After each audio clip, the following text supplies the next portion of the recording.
The event planner's voice cut through the lavish hotel lobby like a knife. "Sir, your card has been declined. All 15 of them."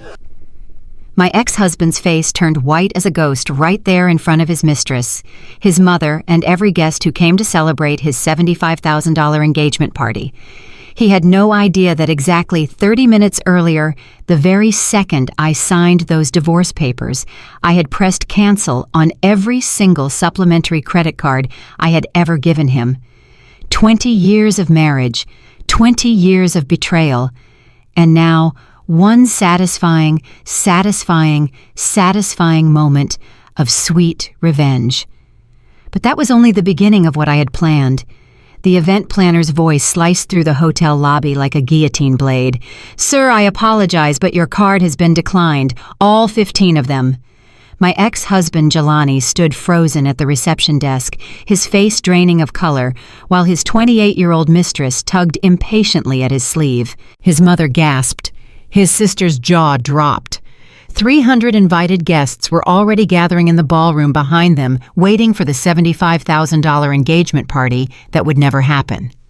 What none of them knew was that exactly 47 minutes earlier, the very second the judge stamped our divorce papers, I had pressed cancel on every single credit card attached to my name. 20 years of marriage, 20 years of lies, 20 years of watching him bleed me dry while he built a fantasy life with another woman. And now, standing in the shadows of that hotel lobby where no one could see me, I watched it all crumble. But the declined cards were just the appetizer. The main course was coming on the 18th of next month at his rescheduled engagement party. And trust me, he was not ready for what I had planned. But let me take you back to where this all began. The courthouse steps were ice cold beneath my feet that December morning. Wind cut through my thin jacket like a knife, but I barely felt it. My fingers were numb, clutching a manila folder that contained the death certificate of my 20-year marriage. The ink on the divorce decree was still wet. Jelani walked out ahead of me.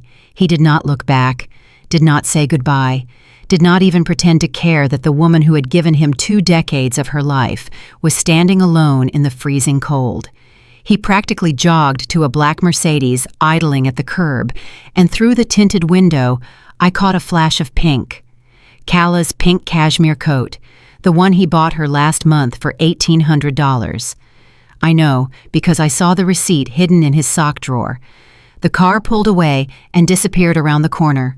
I stood there for a moment, letting the cold air fill my lungs, and something strange happened. I did not cry. I did not scream.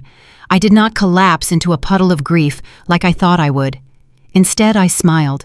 I pulled out my phone, opened my banking app, and navigated to the credit card management page. 15 supplementary cards glowed on the screen, all active, all attached to my name, my credit score, my financial future. Jelani's card, ending in 8886, sat at the top of the list. His lucky numbers, he always said. Lucky for who I thought.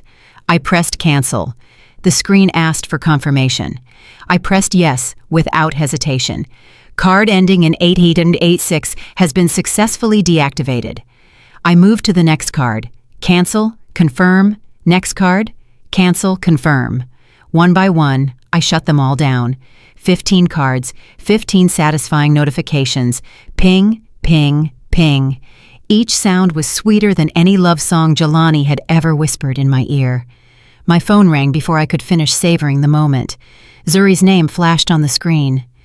"Girl, you are not going to believe what I just heard." Her voice was electric with excitement. "My client from the hotel just called. She said your ex-husband showed up 30 minutes ago to pay the deposit for his engagement party.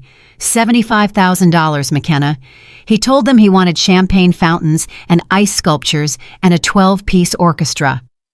I laughed out loud. The sound echoed off the courthouse walls. "Well," I said, "he is about to find out that champagne dreams require actual money. I just canceled every card he has."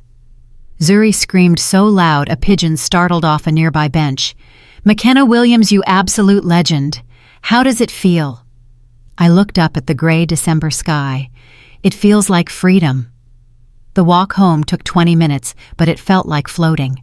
I stopped at a street cart and bought honey-roasted chestnuts, cupping the warm paper bag in my frozen hands. The sweet smell filled my nose, the first small luxury I had allowed myself in years. I had barely set foot in my apartment when the pounding started. Someone was trying to beat down my door. The wood shook in its frame. My old cat, Mr. Whiskers, shot under the couch like a furry bullet. "McKenna, open this door right now!" A shrill voice pierced through the wood. "I know you are in there, you vindictive witch. Bisa, Jelani's younger sister. The woman who had borrowed over $8,000 from me and never repaid a cent. The woman who once told me at Thanksgiving dinner that Jelani could have done so much better." I took my time walking to the door, made myself a cup of tea first, let her pound until her fists hurt. When I finally opened the door, Bisa nearly fell inside. Her face was red and blotchy, her designer dress wrinkled, her perfectly styled hair starting to frizz. In her hand, she clutched a Louis Vuitton bag that I had paid for 3 months ago. "Have you lost your mind?" She stormed past me without invitation, her stilettos clicking against my hardwood floor. "My brother just called me from the hotel. He tried to pay his deposit, and every single card was declined. Every single one." The manager looked at him like he was some kind of beggar. "Do you have any idea what you have done?" I closed the door calmly and leaned against it. "Yes, I canceled my credit cards. Is that a crime?" "Your cards?" Bisa spun around, her eyes bulging. "Those are my brother's cards. He has been using them for years." "No." I walked to my study and retrieved a folder from my filing cabinet. "These are my cards. Here is the original contract. See this signature, McKenna Jones. See this line that says, primary card holder also McKenna Jones. Your brother was using supplementary cards that I generously provided. I have every legal right to cancel them whenever I want." Bisa snatched the folder and scanned the documents. Her confident expression flickered. "This is old paperwork," she said, but her voice had lost its edge. "Galani told me he transferred everything to his name ages ago." I pulled out my phone and showed her the banking app. Current account status. Primary card holder McKenna Jones. Would you like me to call the bank right now so they can confirm? Her face went from red to white. She dropped the folder on my coffee table and tried a different approach. Her voice softened into something almost resembling sweetness. "McKenna, be reasonable. My brother made some mistakes, yes, but you were married for 20 years. Does that mean nothing to you? He is about to start a new chapter in his life. How could you humiliate him like this in front of everyone?" Something hot flared in my chest. 20 years of suppressed rage finally finding an outlet. Humiliate him. Let me tell you about humiliation. Bisa, humiliation is finding out your husband has been sleeping with a woman half his age for 3 years. Humiliation is discovering he has been stealing from your joint business account to buy her jewelry and handbags. Humiliation is wearing the same winter coat for 5 years while he drops $3,000 on a purse for his mistress. That is humiliation. What happened at the hotel today, that is called consequences. Bisa's eyes darted to a glass on my coffee table. For a split second, I saw her fingers twitch toward it. "Go ahead," I said calmly. "Throw it. I will call the police and have you arrested for assault and destruction of property. Then the whole neighborhood can watch them drag you out of my apartment in handcuffs. Your choice." Her hand froze. Her face contorted with impotent rage. She grabbed her Louis Vuitton bag and stormed toward the door. "This is not over," she hissed. "I am telling my mother. She will make you pay for this." The door slammed so hard my windows rattled. I picked up Mr. Whiskers from under the couch and held him against my chest. His heart was racing almost as fast as mine. "Round 1, I whispered to him. "We won." And round 2 arrived 45 minutes later. The knock this time was different, slow, deliberate, each tap designed to intimidate. "McKenna, dear," Vera Williams's voice oozed through the door like poisoned honey. "Open up. Let us talk like civilized women." I opened the door to find my mother-in-law standing in the hallway wearing the dark green wool coat I had bought her 2 Christmases ago. In her arms, she carried a cloth bag stuffed with apples. She pushed past me without waiting for an invitation, her muddy shoes leaving tracks across my freshly mopped floor. She deposited herself on my sofa like she owned the place, specifically choosing my spot, and patted the cushion beside her. "Sit down. We need to discuss this situation with Galani." I remained standing. "What situation would that be?" Vera sighed dramatically. "Bisa called me in tears. She said you canceled all of Jelani's credit cards and embarrassed him at the hotel. Now I understand you are upset about the divorce, but my son has been using those cards for years. You cannot just cut him off without warning." "Actually, I can. They are my cards." "Do not be difficult," her voice hardened. "Jelani is starting a new life. Yes, the situation with Kala is unfortunate, but men have needs. You could never give him a son.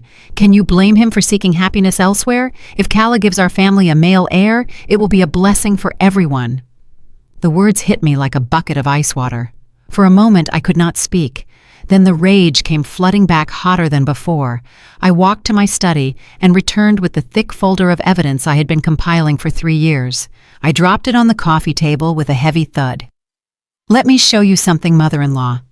This is a record of every transfer Jelani made from our joint business account to his personal account over the past 3 years. $75,000 total. And look at this." I pulled out a stack of receipts. Every gift he bought for Kala using my credit card, $3,500 for a handbag, $700 for a necklace, $1,800 for a coat, all charged to my name. Vera's face paled slightly, but she held her ground. "That money belonged to both of you. He can spend it however he wants." "No." I pulled out another document. "This is the original investment record for our construction supply business. The $30,000 startup capital came entirely from my family. I have managed the books, the inventory, and the customer relationships for 15 years. Jelani's only contribution has been to drain the accounts and disappear for long lunches with his girlfriend. That $75,000 he stole, half of it is legally mine, and I intend to get it back." Vera stared at the documents. Her face cycled through several colors before she settled on her favorite weapon, emotional manipulation. She slid off the sofa and onto the floor, slapping her thighs and wailing at the top of her lungs. "Oh, what a miserable life I have lived, raised my children alone for 30 years, and this is the thanks I get. A daughter-in-law who turns on her own family. Neighbors, someone help. This cruel woman is torturing a poor old lady." I walked to the front door and opened it wide. "Please continue. I am sure the Johnsons across the hall would love to hear how your son has been cheating on his wife for 3 years. Mrs. Patterson downstairs is always looking for new gossip. Should I invite them in?" The wailing stopped instantly. Vera scrambled to her feet, her face twisted with hatred. "You have changed, McKenna. You used to be so docile, so obedient." "You mean I used to be a doormat? Those days are over." She grabbed her bag of apples and marched toward the door. As she passed me, she leaned in close enough that I could smell the mothballs on her coat. "My son will destroy you for this. Mark my words." She left without closing the door. I shut it myself, locked the deadbolt, and leaned against the frame. My hands were shaking. Not from fear, from adrenaline, from the intoxicating rush of finally standing up for myself. Mr. Whiskers rubbed against my ankles. I scooped him up and carried him to the window seat, watching the sun sink below the apartment buildings across the street. 2 down, 1 to go. The phone rang at exactly 7:30 that evening. Jelani's name glowed on the screen like a warning sign. I pressed record before answering. "McKenna." His voice was tight-controlled, but I could hear the rage simmering beneath the surface. "We need to talk about what you did today." "What I did? You mean exercise my legal right to cancel my own credit cards? Do not play games with me." The control slipped. "Do you have any idea what happened at that hotel? I stood there for 20 minutes, trying card after card, while the manager stared at me like I was some kind of con artist. Kala was crying. My business partners were watching. I have never been so humiliated in my life." "Interesting. Because I have been humiliated every day for the past 3 years, watching you parade around with your mistress while spending my money on her. But please tell me more about your 20 minutes of discomfort." Those cards are mine. Check the contracts, Jelani. I am the primary card holder. You are nothing but an authorized user, and I just revoked your authorization. Silence. I could hear him breathing heavily, trying to regain control. When he spoke again, his voice had shifted to something darker, threatening. Listen to me very carefully, McKenna. You are going to reactivate those cards tonight. If you do not, I will make your life a living hell. I will come to your apartment every single day and make such a scene that your neighbors will beg you to move. I will tell everyone what a vindictive, bitter woman you are. I will destroy your reputation so completely that you will never be able to show your face in this city again. I checked the recording timer. 2 minutes and counting. Is that a threat, Jelani? It is a promise. Good. Because I have been recording this entire conversation.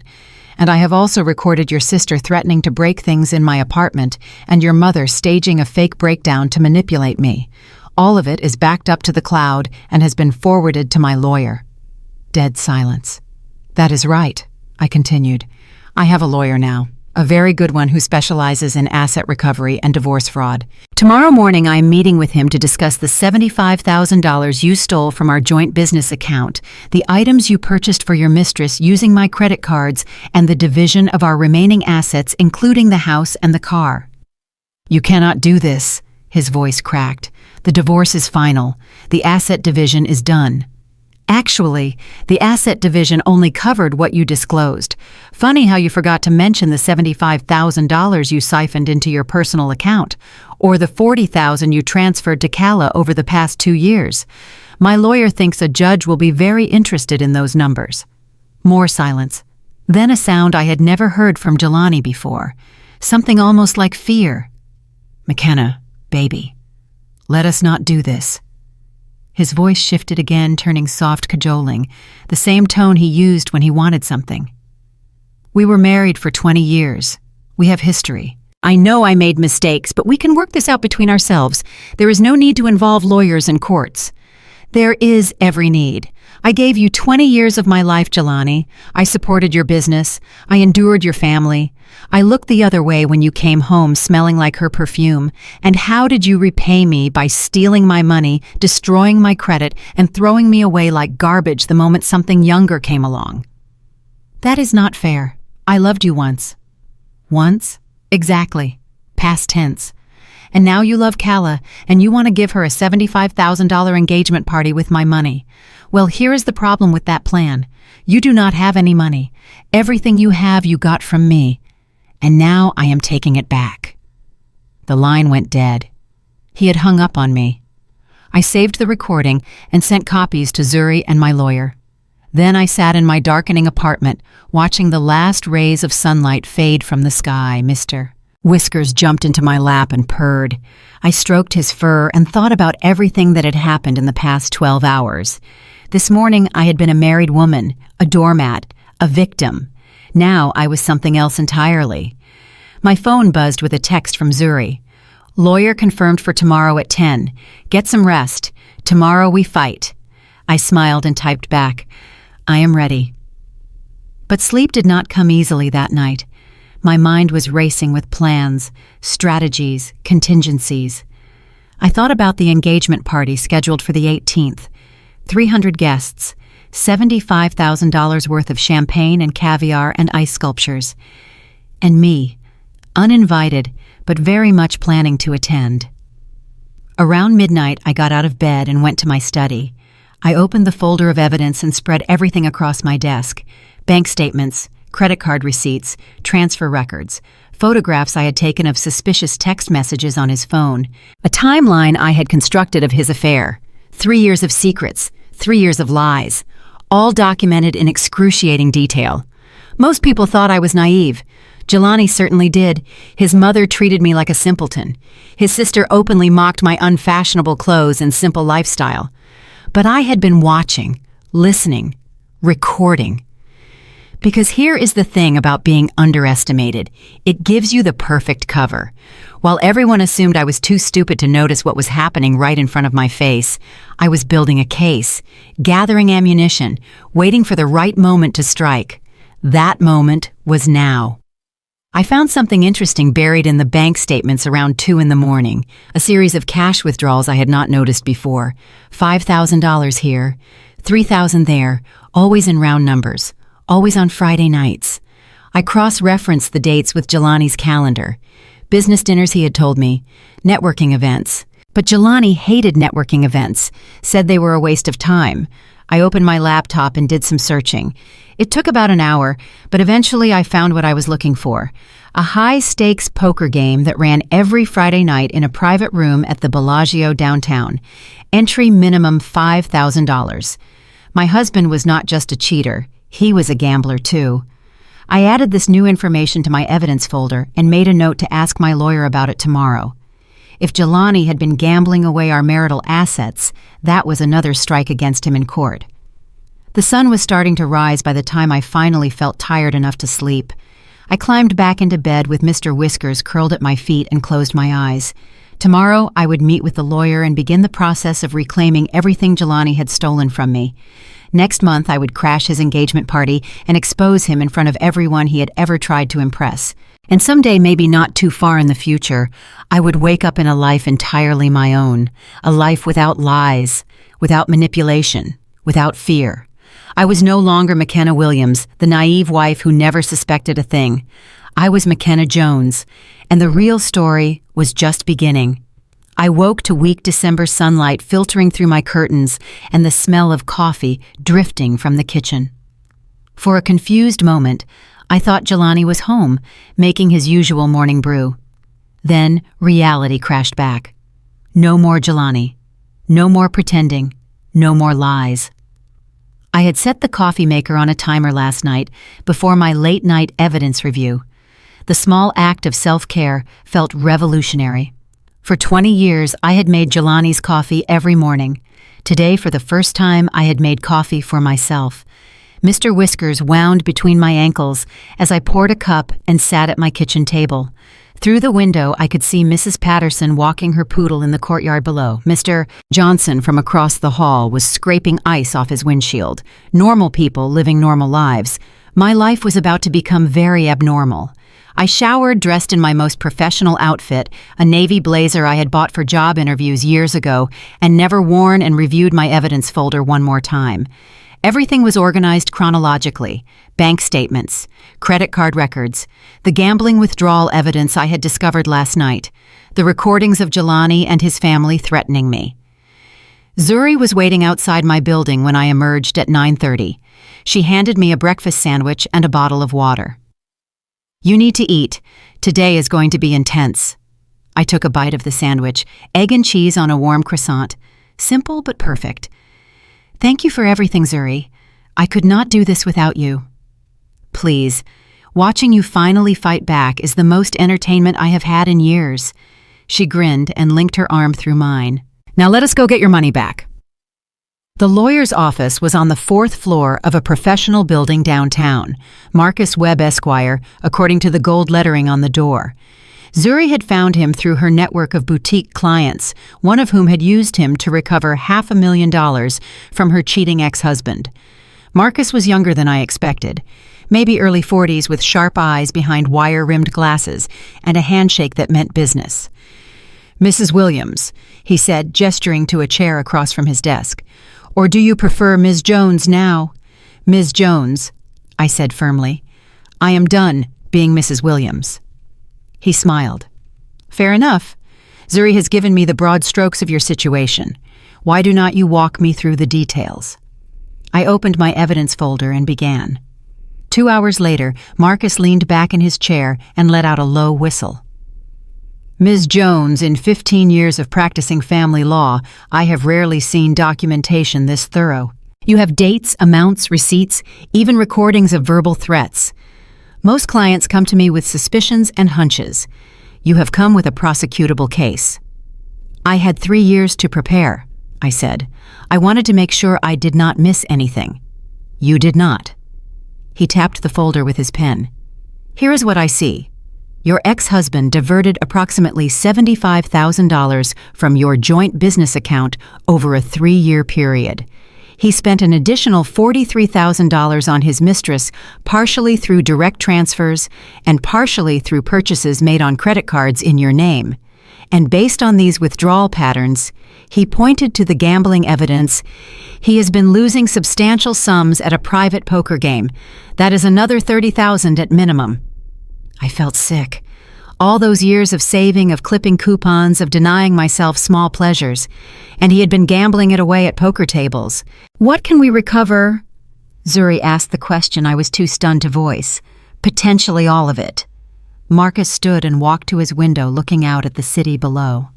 Under state law, marital assets diverted for the benefit of a third party such as a mistress can be clawed back even after a divorce is finalized, especially if they were not properly disclosed during the original settlement.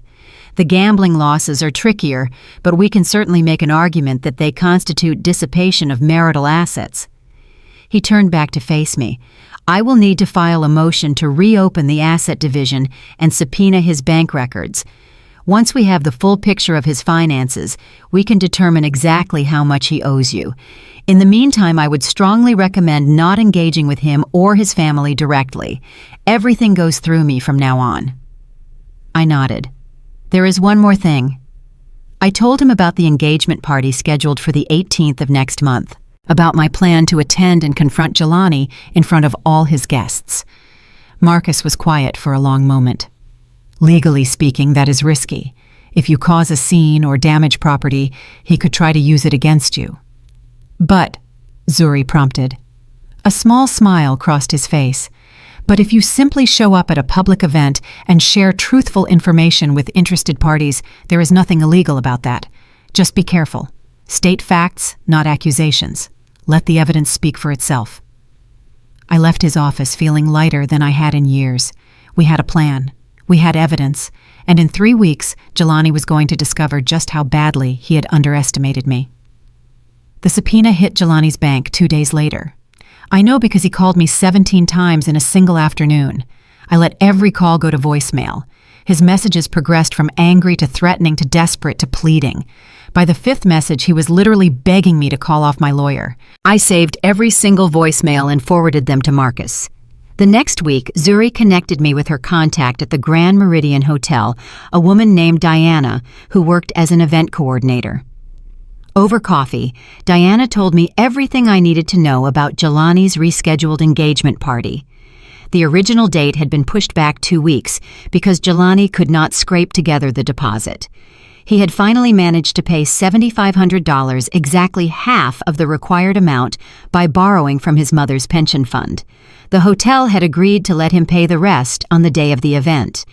Diana also told me that Jelani had been telling people I had stolen his credit cards and frozen his accounts out of spite.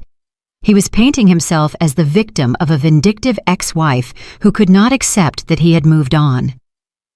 He actually believes his own lies, Diana said, shaking her head. The mistress Kala, she comes in every few days to check on the arrangements. Designer everything. Acts like she is already Mrs. Williams. Not for long, I said. Diana gave me her personal cell number and promised to keep me updated on any developments. She even offered to sneak me into the venue through the service entrance when the time came. Why are you helping me? I asked. You do not even know me. Diana smiled sadly. My mother went through something similar with my father. He left her for his secretary after 25 years of marriage. She never recovered, never fought back, just accepted it. I always wished she had been brave enough to stand up for herself. She reached across the table and squeezed my hand. You are brave enough. Let me help. The weeks leading up to the party passed in a blur of legal paperwork and strategy sessions.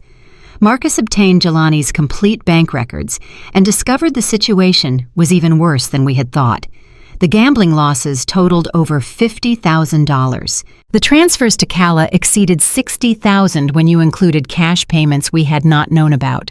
And there was another mistress before Kala, a woman named Rochelle, who had received nearly $20,000 over a 2-year period before Jelani moved on to younger prey. Your husband has been running a one-man Ponzi scheme for most of your marriage, Marcus said grimly. Stealing from your business to fund his lifestyle while letting you believe you were building something together. I stared at the numbers on his desk.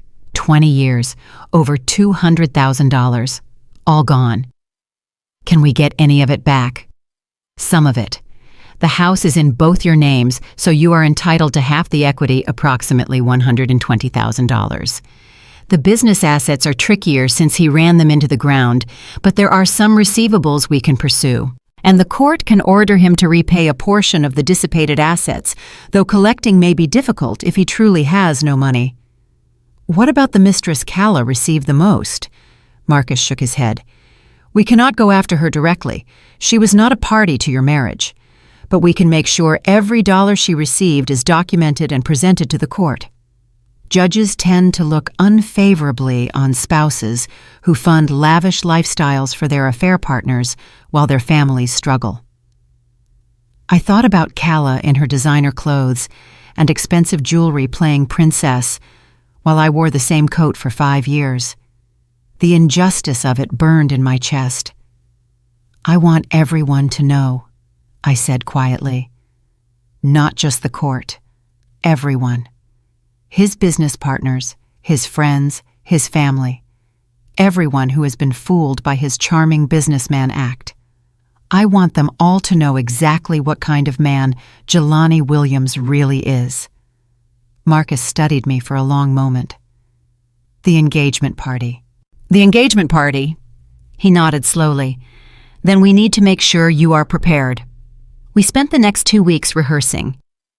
Marcus coached me on exactly what to say and what to avoid. Stick to documented facts. Do not make accusations you cannot prove. Let the evidence speak for itself. Stay calm, no matter how he responds. Zuri helped me choose an outfit. Something elegant, but understated. I was not there to outshine anyone. I was there to deliver truth. Diana kept me updated on the party preparations. 300 confirmed guests, 12-course dinner, live orchestra, ice sculptures shaped like hearts, all funded by money Jelani had stolen from me. The night before the party, I could not sleep. I lay in bed with Mr. Whiskers purring on my chest and ran through the plan in my head for the 100th time. Arrive through the service entrance, wait in the staging area until Diana's signal, enter the ballroom during the vow ceremony when all eyes would be on the couple. Walk calmly to the front of the room, say my piece, leave before security could intervene. Simple, elegant, devastating. I thought about McKenna Williams, the woman I had been for 20 years. Quiet, obedient, invisible. A woman who had been so desperate for love that she had accepted crumbs and called it a feast. That woman was gone. Tomorrow, McKenna Jones would take her place. I finally drifted off around 3 a.m, dreaming of champagne fountains and crumbling ice sculptures, and Jelani's face when he realized his worst nightmare had walked through the door. The day of the engagement party dawned gray and cold. I spent the morning reviewing my evidence one last time. Everything was organized in a slim leather portfolio that would fit easily in my handbag. Bank statements showing the transfers, credit card receipts proving the purchases, screenshots of text messages between Jelani and Calla planning their future while he was still married to me. And the piece de resistance, a single photograph I had found buried in Jelani's email last week. Him and Calla, in our bed. The bed I had slept in for 15 years, the bed frame my grandmother had left me in her will. Marcus had advised against showing the photograph. Too inflammatory, he said. Too emotional. But I was bringing it anyway. Some things needed to be seen to be believed. Zuri arrived at 4 to help me get ready. The party started at 6, but guests would not be seated until 7. The vow ceremony was scheduled for 8. That was my window. She helped me with my hair and makeup. Nothing flashy. I wanted to look polished, professional, in control. Like a woman who had her life together, not a scorned ex-wife seeking revenge. Though I was absolutely seeking revenge. I just wanted to look good doing it. At 5:30, we drove to the hotel. Diana met us at the service entrance and led us through a maze of kitchens and storage rooms to a small staging area behind the ballroom. "You can wait here," she whispered. "I will come get you when it is time." Zuri squeezed my hand. "You have got this." I nodded, but could not speak. My heart was pounding so hard I could hear it in my ears. Through the wall, I could hear the sounds of the party beginning. Music, laughter, the clink of champagne glasses. 300 people celebrating a love story built on lies. Not for long. Diana returned at 7:45. "They are about to start the ceremony. Are you ready?" I stood up, smoothed my blazer, and picked up my portfolio. "Ready." She led me down a narrow hallway to a door that opened directly behind the stage. Through the crack, I could see the ballroom in all its gaudy glory, white roses everywhere, crystal chandeliers, a 3-tier cake that probably cost more than my car. And there at the front of the room stood Jelani and Kala. He was wearing a white tuxedo like some kind of movie star. She was draped in a designer gown that must have cost $10,000, her hand resting possessively on his arm as they gazed into each other's eyes. The orchestra finished their piece. The MC stepped up to the microphone. "Ladies and gentlemen, we are gathered here tonight to celebrate the engagement of Jelani Williams and Kala Morrison.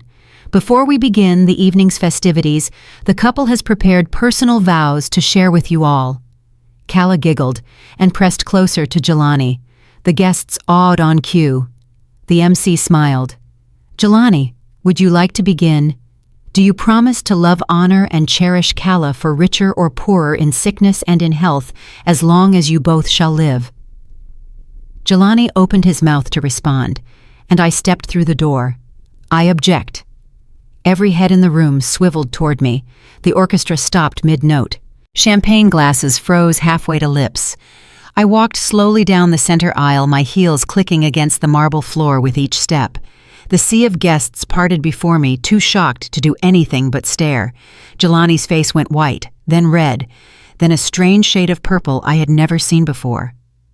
"What the hell are you doing here?" His voice cracked on the last word.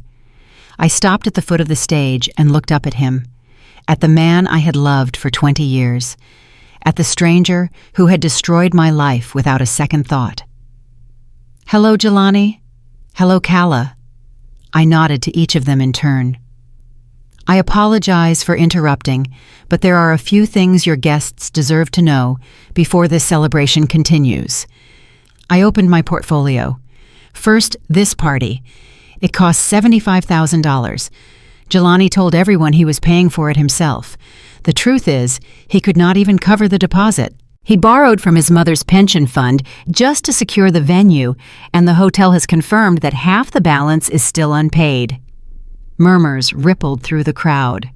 I saw Vera's face in the front row, white as a sheet. Second, the lifestyle Kala has been enjoying for the past 3 years. The designer clothes, the jewelry, the luxury vacations. I pulled out a stack of bank statements. All of it was paid for with money Jelani stole from our joint business account. $75,000 in fraudulent transfers, $43,000 in credit card charges on accounts in my name, all documented, all going to court. Kala grabbed Jelani's arm. "Jelani, what is she talking about?" He did not answer. He could not answer. Third, and this one is my personal favorite. I pulled out the photograph. This was taken in my bedroom, in my bed, the bed my grandmother left me, while I was visiting my dying father in the hospital. I held up the photograph for everyone to see. Gasps echoed through the ballroom. Jelani lunged toward me. "Give me that—" 2 of his business partners caught him before he could reach me. "This is slander," he shouted. "She is lying. She is crazy. Someone call security." "Everything I have said is documented fact," I said calmly. "Bank records, credit card statements, hotel receipts, time-stamped photographs. My lawyer has filed a motion to reopen our divorce settlement and recover the assets Jelani stole during our marriage. I came here tonight not to cause a scene, but to give all of you the truth. What you do with that information is your choice." I closed my portfolio and looked around the room. 300 faces stared back at me. Shock, disgust, pity. A few looked almost impressed. "One more thing." I turned back to Jelani and Kala. "The engagement party you are standing at right now, the one with the champagne fountains and ice sculptures and 12-course dinner, I paid for all of it. Every cent came from money Jelani stole from me over the past 20 years. So technically this is my party." I smiled. "And you are no longer welcome." Then I turned and walked back down the aisle out of the ballroom and into the rest of my life. Behind me, I heard the chaos erupting, shouting, crying, champagne glasses shattering, the sound of a party imploding on itself, music to my ears. The ballroom doors slammed shut behind McKenna, but the chaos she had ignited continued to roar like wildfire through the Grand Meridian Hotel. She could hear Jelani screaming her name, his voice cracking with desperation and fury. She could hear Kala sobbing hysterically. She could hear 300 guests erupting into scandalized whispers that would spread across the city by morning. Zuri was waiting in the service corridor, her eyes wide with adrenaline. Girl, that was the most incredible thing I have ever witnessed in my entire life. Did you see his face? I thought he was going to have a stroke right there on stage. McKenna's hands were shaking. The adrenaline that had carried her through the confrontation was beginning to fade, leaving behind a strange mixture of triumph and exhaustion. We need to go. Now, before security figures out which door I used. Diana appeared at the end of the corridor, breathless. This way. I have a car waiting at the loading dock. Go straight home and do not answer your phone tonight. Trust me, you are going to get a lot of calls. They moved quickly through the maze of service hallways, past bewildered kitchen staff and stacks of dirty dishes. McKenna could still hear the commotion from the ballroom, muffled but unmistakable. The party was over. The fairy tale had ended. Zuri's car was parked exactly where Diana had promised. They climbed in and pulled away from the hotel just as the first security guard appeared at the loading dock door, looking around in confusion. "Drive," McKenna said. "Please just drive." Zuri floored the accelerator, and they disappeared into the night. McKenna's phone started buzzing before they reached the first stoplight. Jelani, Vera, Bisa. Numbers she did not recognize. The notifications kept coming one after another until her screen was nothing but a wall of missed calls and unread messages. She turned the phone off and watched the city lights blur past her window. "You okay?" Zuri asked softly. McKenna thought about the question.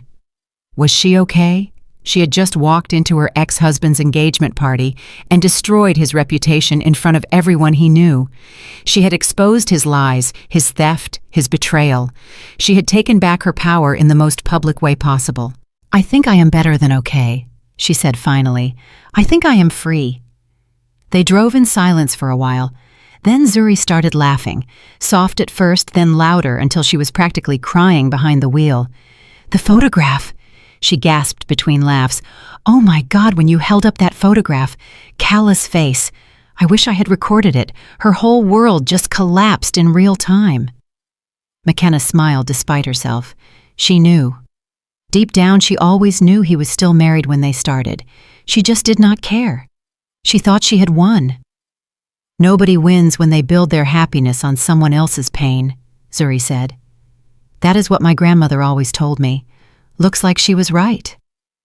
McKenna's apartment was dark and quiet when she arrived home. Mr. Whiskers greeted her at the door with an accusing meow, upset that his dinner was late.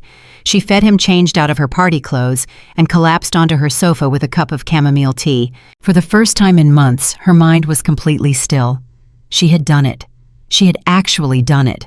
Whatever came next, whatever consequences followed, nothing could take away this moment. The moment when McKenna Jones had finally stood up for herself and won. Sleep came easier than expected. Deep, dreamless, peaceful sleep. The sleep of someone who had finally laid down a burden they had been carrying for far too long. The next morning, McKenna woke to weak winter sunlight and the distant sound of church bells. She stretched, fed Mr. Whiskers, made herself a proper breakfast for the first time in weeks. Eggs, toast, fresh coffee, simple pleasures that felt like luxuries after years of putting everyone else's needs before her own.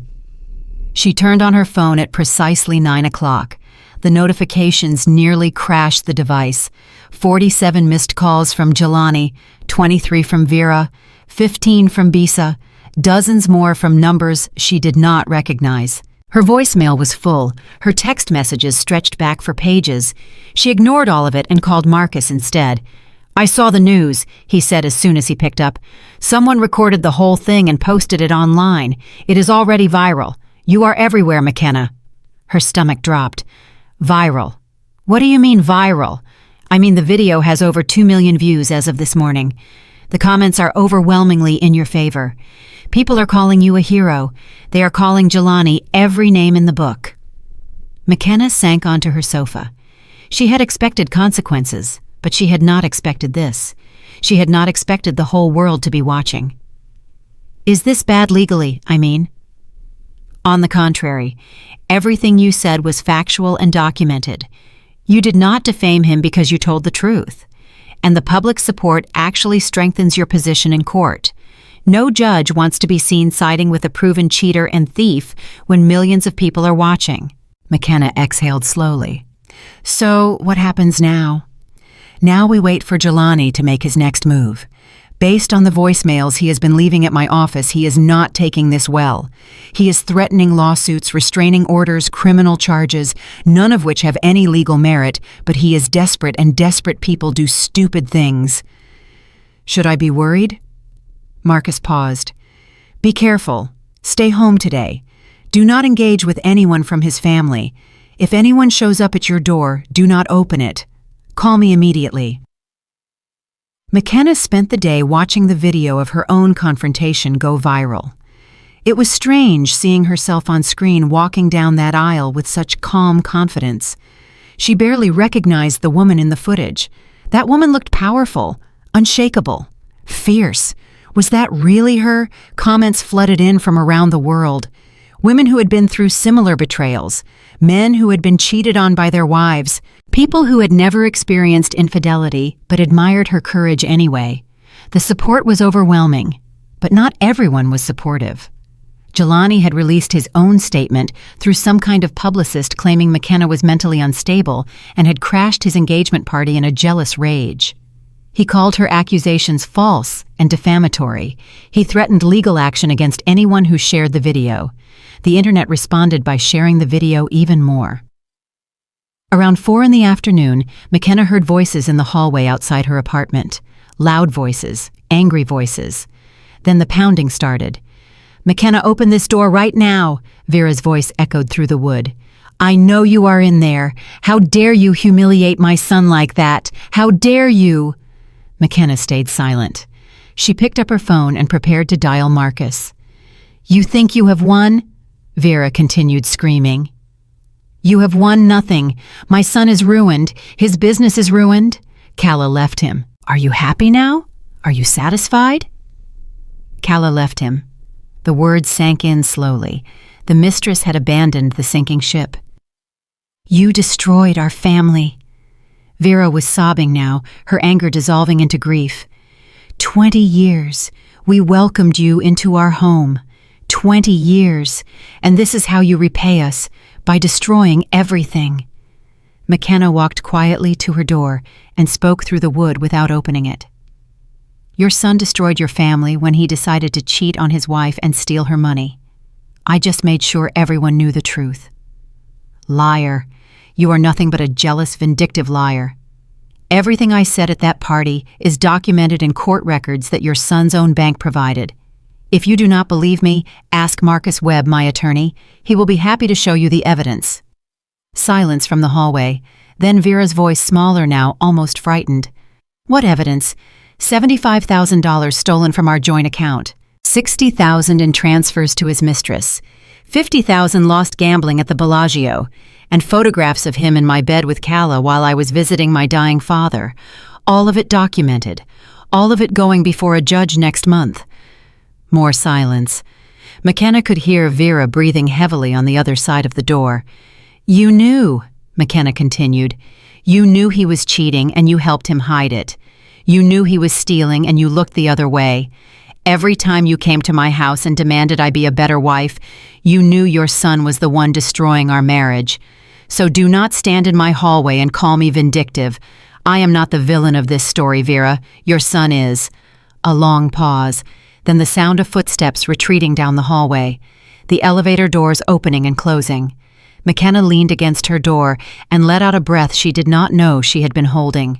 One down. The next visitor arrived 3 days later. McKenna was returning from her morning walk when she saw a figure sitting on the steps outside her building. Female, young, wrapped in an expensive coat that seemed too thin for the December cold. Calla. McKenna stopped walking. Every instinct told her to turn around to find another entrance to avoid this confrontation entirely. But something held her in place. Curiosity, maybe, or the desire for closure. Calla looked up. Her eyes were red and swollen. Her designer makeup was smeared. She looked nothing like the confident, radiant woman who had stood on that stage 4 days ago. "Mrs. Williams," she said quietly. "I mean Ms. Jones. I am sorry.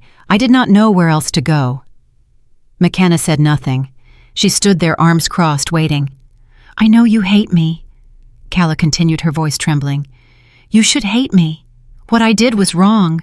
I knew he was married. I knew he had a wife. But he told me things. He said you were separated. He said you were only staying together for appearances. He said you had not been intimate in years, and you were basically roommates. And you believed him." "I wanted to believe him. He was charming and successful, and he made me feel special. He bought me things and took me places and told me I was the love of his life." Calla laughed bitterly. "I was so stupid.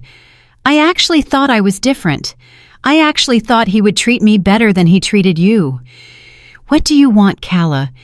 The younger woman looked up, tears streaming down her face. "I want to apologize. I want you to know that I did not understand what I was doing. I did not understand who he really was until that night at the party. When you showed everyone those documents, when you held up that photograph, I finally saw him clearly for the first time." McKenna felt something shift inside her. Not forgiveness exactly, but something close to pity. "He lied to both of us," she said finally. "For 3 years he told you I was a cold, distant wife who did not love him anymore. And he told me I was paranoid and crazy for suspecting anything was wrong. We were both victims of the same con artist." Calla nodded miserably. "After the party, I went to his apartment to confront him. I asked him about the money, about the gambling, about everything. Do you know what he said? He said it was none of my business. He said I should be grateful for everything he gave me and stop asking questions. Sounds like him. I found out he was already talking to another woman, someone he met at a bar last week. He was making the same promises to her that he made to me. The same lies, the same future that was never going to happen." McKenna shook her head slowly. Some people never changed. Jelani would keep chasing the next thrill, the next conquest, the next victim, until there was nothing left of him but empty promises and unpaid debts. "What are you going to do now?" she asked Calla. "Go home. My mother lives in a small town upstate. She told me I could stay with her until I figure things out." Calla wiped her eyes with the back of her hand.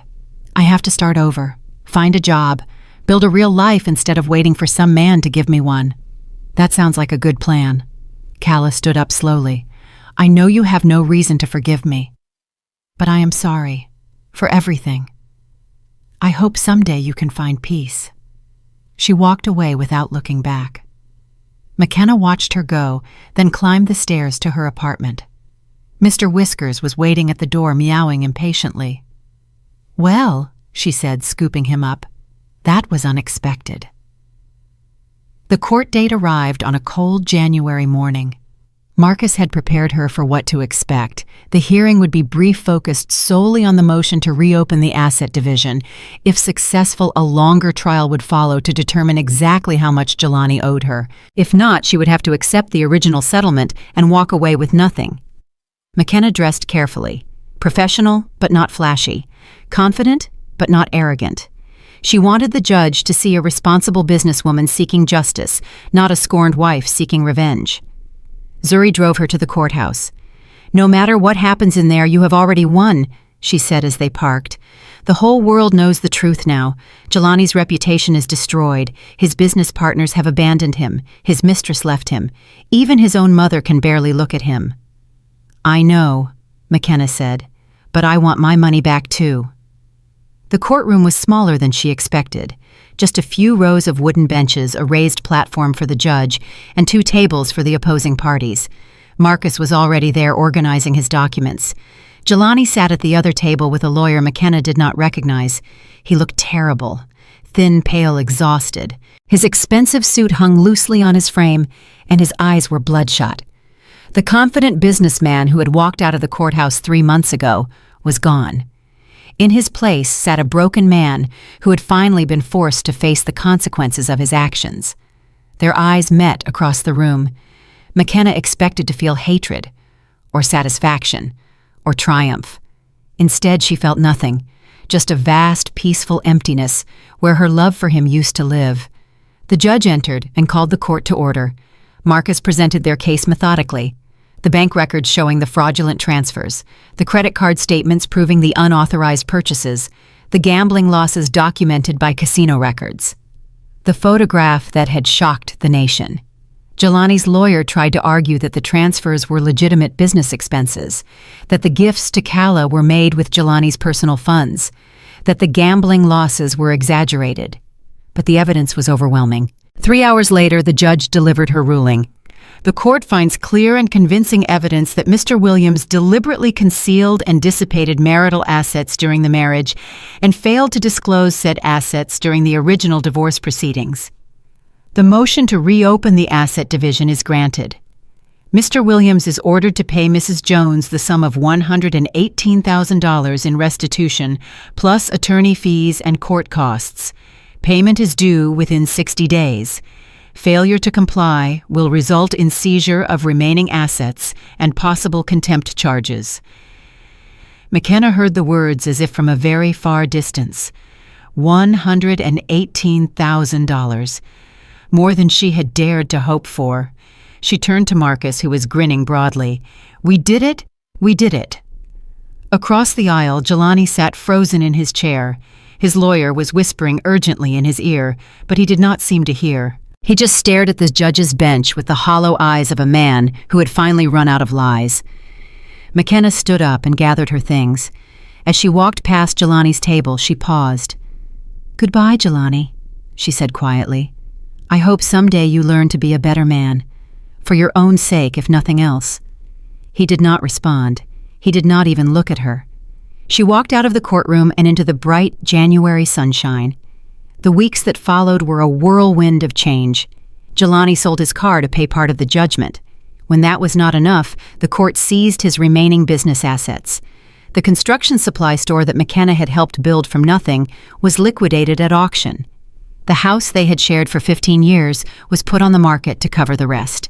McKenna used part of her settlement to buy a small apartment in a quiet neighborhood across town. 2 bedrooms, one for her and one for a home office. A balcony with a view of the park. Room for Mr. Whiskers to sun himself in the afternoons. She used more of the money to invest in Zuri's boutique, becoming a silent partner in the business her best friend had built. The boutique was thriving, and McKenna enjoyed attending the occasional fashion show and helping with the books. The rest she put into savings, a cushion for the future, security she had never had during her marriage. 6 months after the court ruling, McKenna received an unexpected phone call. "Ms. Jones, this is Diana from the Grand Meridian Hotel. I do not know if you remember me." "Of course I remember you. You helped me that night at the party." "I have some news I thought you might want to hear. Jelani Williams came to the hotel today. He wanted to book a venue for a wedding." McKenna's heart skipped. "A wedding to who?" "Some woman I have never seen before. Half his age, lots of jewelry, seemed very impressed by his stories about being a successful businessman." "What happened?" Diana laughed. "The manager recognized him from the video.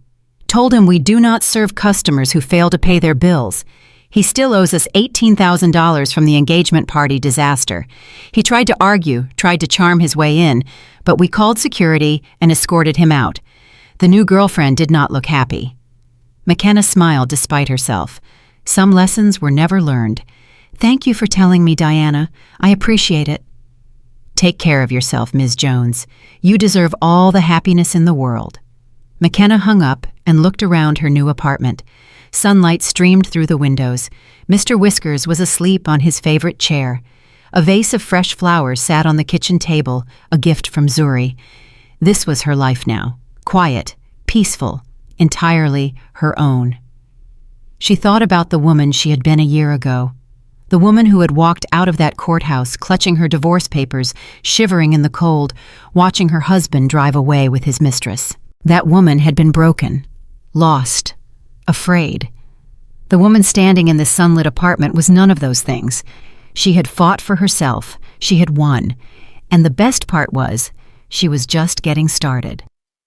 Her phone buzzed with a text from Zuri. "Dinner tonight. There is someone I want you to meet. A friend from college, recently divorced, owns his own restaurant. Very handsome." McKenna laughed and typed back, "Not ready for that yet, but dinner sounds good." She grabbed her keys and headed for the door. Mr. Whiskers lifted his head, yawned, and went back to sleep. Outside, the spring air was warm and sweet.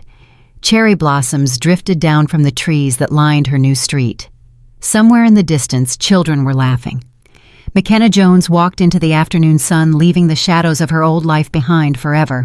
Part 3. Lưu ý, viết đủ 4.400-500 từ, liên kết liền mạch với các phần trước trong câu chuyện, viết tiết tấu nhanh, bổ sung drama và hội thoại, tạo thành một câu chuyện liền mạch khi ghép lại. Mỗi phần liền mạch với phần trước, không giới thiệu lại câu chuyện ở đầu phần mới. Liên kết các phần của câu chuyện một cách liền mạch. Sử dụng câu chuyện tiếp giữa các phần. Duy trì chủ đề, tránh ngắt quãng đột ngột, không sử dụng gạch đầu dòng hoặc tiêu đề phụ phong cách, kể chuyện Mỹ Hoa Kỳ, giống văn giàu cảm xúc chân thực và gần gũi, không mô tả, canh tăng cường hành động và đối thoại, giảm mô tả, tập trung vào hành động cảm xúc và tâm lý nhân vật. Kế theo ngôi thứ 3, giữ độ kịch tính, không viết lân man, kết thúc phần, không giới thiệu phần sau. Lưu ý trả lời trong mục tin nhắn không nhảy sang mức document, không chia từng phần và gạch tròn câu trả lời. 10-12 Orchestrated Part 3, Continuation with Drama Dialogue and Psychological Depth. The user wants me to write Part 3 of the story, continuing from where Part 2 ended. Let me review the key points. Part 1. McKenna divorced. Jelani canceled all 15 credit cards, confronted Bisa, and Vera recorded Jelani's threats, met with lawyer Marcus. Part 2. McKenna crashed the engagement party, exposed Jelani publicly. The video went viral. Calla visited and apologized. Court ruled in McKenna's favor. $118,000. She started a new life. For Part 3, I need to 1. Continue the story seamlessly from Part 2. 2. Write 4,500 words. 3. Fast pacing, add drama. 4. Mix dialogue throughout. 5. Third-person narration. 6. Focus on action, emotion, psychology. 7. No scene descriptions, reduce descriptions. 8. Keep dramatic tension. 9. No bullet points or subheadings. 10. American storytelling style. 11. Don't introduce next part at the end. 12. Don't restart the story. I need to think about what drama can happen in Part 3. The story ended on a positive note with McKenna moving on. Let me create new conflicts. 1. Jelani might try to come back desperate. 2. New romantic interest for McKenna. 3.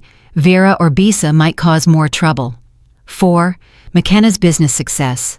5. Jelani's further downfall. 6. Perhaps a twist. Maybe Jelani gets into serious trouble. 7. McKenna might face a new challenge. 8.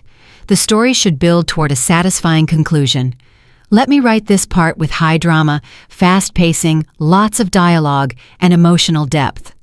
Dinner with Zuri turned into something McKenna had not expected. The restaurant was a small Italian place tucked away on a quiet street downtown, the kind of spot locals kept secret from tourists. Zuri was already seated when McKenna arrived, and across from her sat a man with kind eyes and silver streaks in his dark hair. "McKenna, this is Daniel," Zuri said with a mischievous smile. "Daniel, this is my best friend in the entire world." Daniel stood and extended his hand. His grip was warm and firm. "Zuri has told me a lot about you. It is nice to finally meet the woman who brought down an entire engagement party with nothing but the truth." McKenna shot Zuri a look. "You told him about that?" "Honey, the whole country knows about that. Your video has 50 million views now." Zuri shrugged innocently. "I just filled in some details." Dinner was surprisingly pleasant. Daniel owned a small chain of farm-to-table restaurants and had gone through his own messy divorce 3 years earlier. His ex-wife had cheated with his business partner. He understood betrayal in a way most people could not. "The hardest part was not the money or the lawyers," he said over dessert. "It was realizing that the person I trusted most in the world had been lying to me for years. Made me question everything I thought I knew about myself." McKenna nodded slowly. "I spent months wondering what I did wrong, what I could have done differently. It took a long time to understand that his choices were not my fault." "Exactly." Daniel's eyes met hers across the table. "We cannot control other people. We can only control how we respond." Zuri excused herself to use the restroom, leaving them alone with a knowing wink that made McKenna want to throw a breadstick at her. "She is not subtle," Daniel laughed. "She never has been. It is one of her most endearing and infuriating qualities." They talked until the restaurant started closing down around them. Daniel walked McKenna to her car and asked if she would like to have dinner again sometime, just the two of them. McKenna surprised herself by saying yes. 3 weeks later, they were on their 4th date when McKenna's phone rang. She glanced at the screen and froze. Vera Williams. "I should take this," she told Daniel apologetically. "It might be important." She stepped outside the restaurant and answered, "What do you want, Vera?" "McKenna." Vera's voice was different, smaller, broken, nothing like the imperious woman who had thrown herself on McKenna's floor and wailed for the neighbors. "I need your help, please. It is Jelani." McKenna's first instinct was to hang up. Whatever mess Jelani had gotten himself into, it was not her problem anymore. She owed this family nothing. But something in Vera's voice stopped her. Genuine fear, genuine desperation. "What happened?" "He is in the hospital. They found him unconscious in his apartment. The doctors say it was an overdose. They do not know if he is going to wake up." McKenna leaned against the brick wall of the restaurant. Her legs felt suddenly unsteady. An overdose Jelani does not do drugs. He does now. Ever since the court ruling, he has been spiraling, lost his business, lost his apartment, been living in a motel on the edge of town. Bisa found him this morning when she went to bring him groceries. He was barely breathing. McKenna closed her eyes. She thought about the man she had married 20 years ago, the charming, ambitious young entrepreneur who had promised her the world. The man who had made her laugh, held her when she cried, built a life with her brick by brick before tearing it all down. She hated what he had become, but she did not want him dead. "Which hospital?" Vera gave her the address. McKenna hung up and stood there for a long moment trying to process what she had just heard. Daniel appeared in the doorway. "Everything okay?" "No. I'm sorry I have to go. My ex-husband is in the hospital. It is serious." Daniel did not ask questions. He did not make her feel guilty for leaving. He simply nodded and said, "Do what you need to do. Call me later if you want to talk." She drove to the hospital in a daze. The fluorescent lights of the emergency room were harsh and unforgiving. Vera was sitting in the waiting area looking older than McKenna had ever seen her. Bisa sat beside her, red-eyed and silent. "Thank you for coming," Vera said quietly. "I know you have no reason to be here, but you were his wife for 20 years. You knew him better than anyone." McKenna sat down across from them. "What happened? Tell me everything." Vera's hands trembled as she spoke. After the court ruling, Jelani had tried to rebuild. He borrowed money from friends, former business partners, anyone who would listen. But his reputation was destroyed. No one wanted to work with the man from the viral video. The man who had cheated on his wife, stolen her money, and been publicly humiliated at his own engagement party. He started drinking heavily, then pills, then harder things. He moved from apartment to apartment, each one smaller and dirtier than the last. His new girlfriend left him within a month, then the next one, then the next. By the time Bisa found him this morning, he had been lying on the bathroom floor for almost 12 hours. The paramedics said another few hours, and he would have been dead. "The doctors put him in a medically induced coma," Vera said. "His organs are struggling. They do not know if there is brain damage. They do not know anything." McKenna sat with that information for a long moment. Part of her felt vindicated. This was karma. This was justice. This was a man reaping exactly what he had sown. But another part of her, a part she had tried to bury, felt something that surprised her. Sadness. Not for the man who had betrayed her, but for the man he could have been. The man she had believed in for 20 years before reality shattered the illusion. "I am sorry," she said finally. "I truly am. No one deserves to end up like this." Vera looked up, her eyes swimming with tears. "Do you mean that—" "I do. I hated what he did to me. I hated the lies and the theft and the humiliation. But I never wanted this. I wanted justice, not destruction." They sat in silence for a while. Then Vera spoke again, her voice barely above a whisper. "I owe you an apology for everything. The way I treated you during your marriage, the way I defended Jelani even when I knew he was wrong, the way I came to your apartment and screamed at you after the party." She shook her head slowly. "I was so focused on protecting my son that I never stopped to ask if he deserved protection. I blamed you for his failures instead of holding him accountable. That was wrong." McKenna stared at her former mother-in-law. In 20 years, Vera had never apologized for anything, not once. The woman sitting across from her now was a stranger. "Why are you telling me this now?" "Because my son might die tonight. And if he does, I do not want to spend the rest of my life knowing I never made things right with the people he hurt." Vera reached across and took McKenna's hand. Her grip was cold and fragile. "I'm sorry, McKenna. For everything. You deserve so much better than what our family gave you." Bisa spoke for the first time. "I am sorry, too. I was cruel to you. I took your money and your kindness and gave you nothing but contempt in return. You did not deserve any of it." McKenna looked at the two women who had made her life miserable for 2 decades.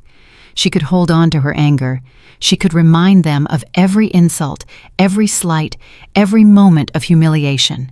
She could throw their apologies back in their faces and walk away forever. But what would that accomplish? What would it change? "I forgive you," she said quietly. "Both of you. I forgive you not because you deserve it, but because I do.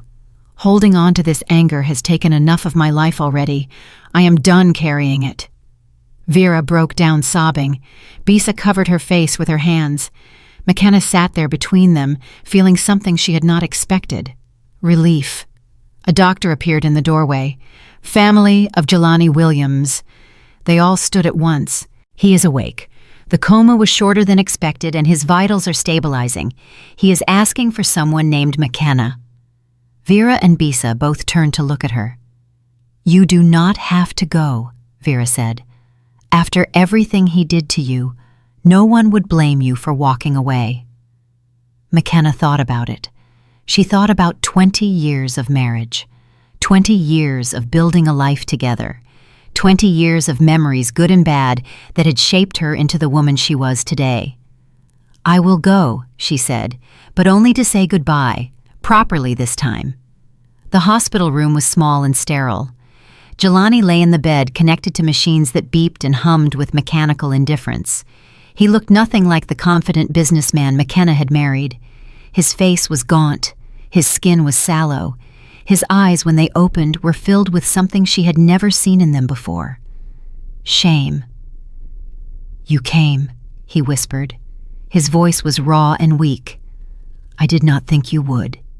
McKenna pulled a chair next to the bed and sat down. "Your mother called me. She said you wanted to see me." "I wanted to apologize." He tried to sit up, but winced in pain.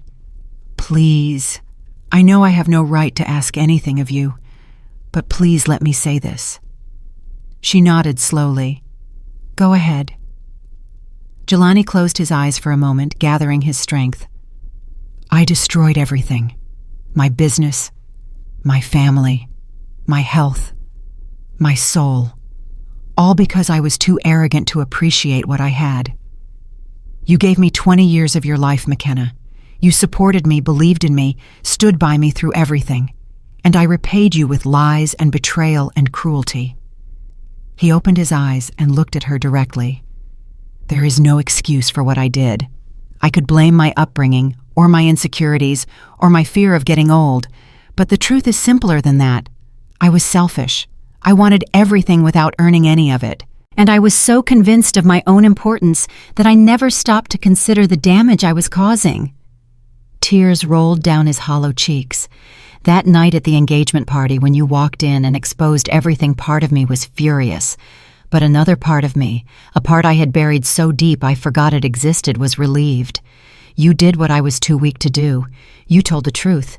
You held me accountable. You refused to let me hide behind my lies anymore. McKenna said nothing. She just listened. I am not asking for forgiveness, Jelani continued. I know I do not deserve it. I am not asking for another chance. I know that door is closed forever. I just wanted you to know that I see now. I see what I did. I see who I was. And I am sorry. More sorry than I have ever been for anything in my life. The machines beeped steadily in the silence that followed. McKenna looked at the man in the hospital bed. The man she had loved. The man who had shattered her heart. The man who had forced her to become someone stronger, braver, more resilient than she ever imagined possible. I believe you, she said finally. I believe you are sorry, and I hope you get the help you need. I hope you find a way to rebuild yourself into someone better, not for me, not for your mother, or your sister, or whoever you date next. For yourself. She stood up and smoothed her jacket. But I also need you to understand something, Jelani. What happened between us is over. Completely. I have built a new life. A good life. A life where I come first for the first time in decades. I will not let anything, including your guilt or your apologies, pull me backward. He nodded weakly. I understand. Goodbye, Galani. I hope you find peace. She walked out of the room without looking back. Vera and Bisa were waiting in the hallway. They looked at her with anxious, questioning eyes. He apologized, McKenna said simply. It was sincere. I think he finally understands what he did. Thank you, Vera whispered. Thank you for being gracious when you had every right not to be. McKenna hugged her former mother-in-law. It was awkward and strange after 20 years of tension. But it also felt necessary. A closing of circles, a laying down of arms. Take care of him, she said. He needs help. Real help. Professional help. Do not let him convince you he can do it alone. We will, Bisa said. I promise. McKenna walked out of the hospital into the cool night air. The parking lot was nearly empty. Street lights cast long shadows across the asphalt. She stood there for a moment, breathing deeply, letting the weight of the evening settle over her. Her phone buzzed. A text from Daniel. Hope everything is okay. Thinking of you. She typed back. It is complicated, but I am okay. Really okay. Can I call you tomorrow? Anytime. I am here. She drove home through quiet streets. Mr. Whiskers was waiting at the door, meowing his displeasure at being abandoned for so long. She fed him, poured herself a glass of wine, and sat on her balcony, watching the city lights twinkle in the distance. She thought about forgiveness, about closure, about the strange, winding path that had led her from that cold courthouse step to this peaceful balcony. She had started this journey wanting revenge, wanting to make Jelani pay for every lie, every betrayal, every stolen dollar. And she had gotten her revenge, the viral video, the court victory, the public humiliation that had destroyed his reputation and his life. But somewhere along the way, revenge had stopped being enough. Somewhere along the way, she had realized that true freedom was not about punishing the people who hurt you. It was about releasing them, letting go of the anger that kept you chained to your worst moments, moving forward into a future they had no power to touch. Tonight, in that hospital room, she had finally let go. The next few months unfolded with a gentleness McKenna had never known. Daniel became a regular presence in her life. Not pushing, not rushing, just offering steady companionship and easy conversation. They cooked dinner together at his restaurant after hours. They walked through farmers' markets on Saturday mornings. They talked for hours about everything and nothing. You are different from anyone I have ever dated, Daniel told her one evening as they sat on her balcony sharing a bottle of wine. Most people our age are so guarded, so afraid of getting hurt again. But you are open, present, real. "I spent 20 years pretending," McKenna replied. "Pretending my marriage was happy, pretending I did not see the lies, pretending everything was fine when it was falling apart. I do not have the energy for pretending anymore. What you see is what you get." "I like what I see." She smiled and leaned into his shoulder. For the first time in decades, she allowed herself to believe that maybe, just maybe, love could be simple, honest, kind. Zuri's boutique expanded into a second location. McKenna's investment had paid off handsomely, and her role as silent partner had gradually evolved into something more active. She discovered she had a talent for business development, for seeing opportunities others missed. The skills she had honed managing Jelani's construction supply store for 15 years were finally being used for her own benefit. One afternoon, Zuri burst into the office with a bottle of champagne and a grin that could have lit up a stadium. "We did it," she announced. "We made the regional best boutiques list, number 3 in the entire state." McKenna jumped up and hugged her best friend. "I knew we could do it. I knew it from the moment we started." They popped the champagne and toasted to their success.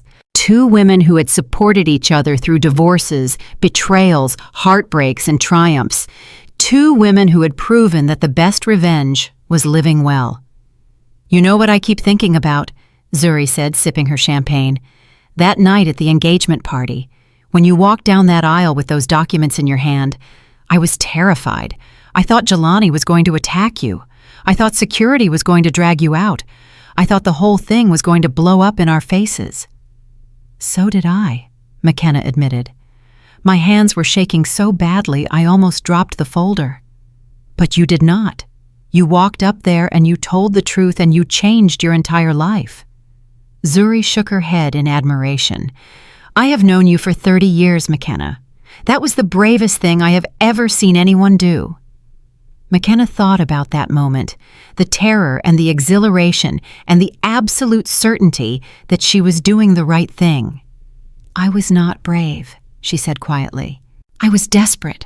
I had spent 20 years being silent, being compliant, being the good wife who never made waves. That night, I finally realized that my silence was not keeping the peace.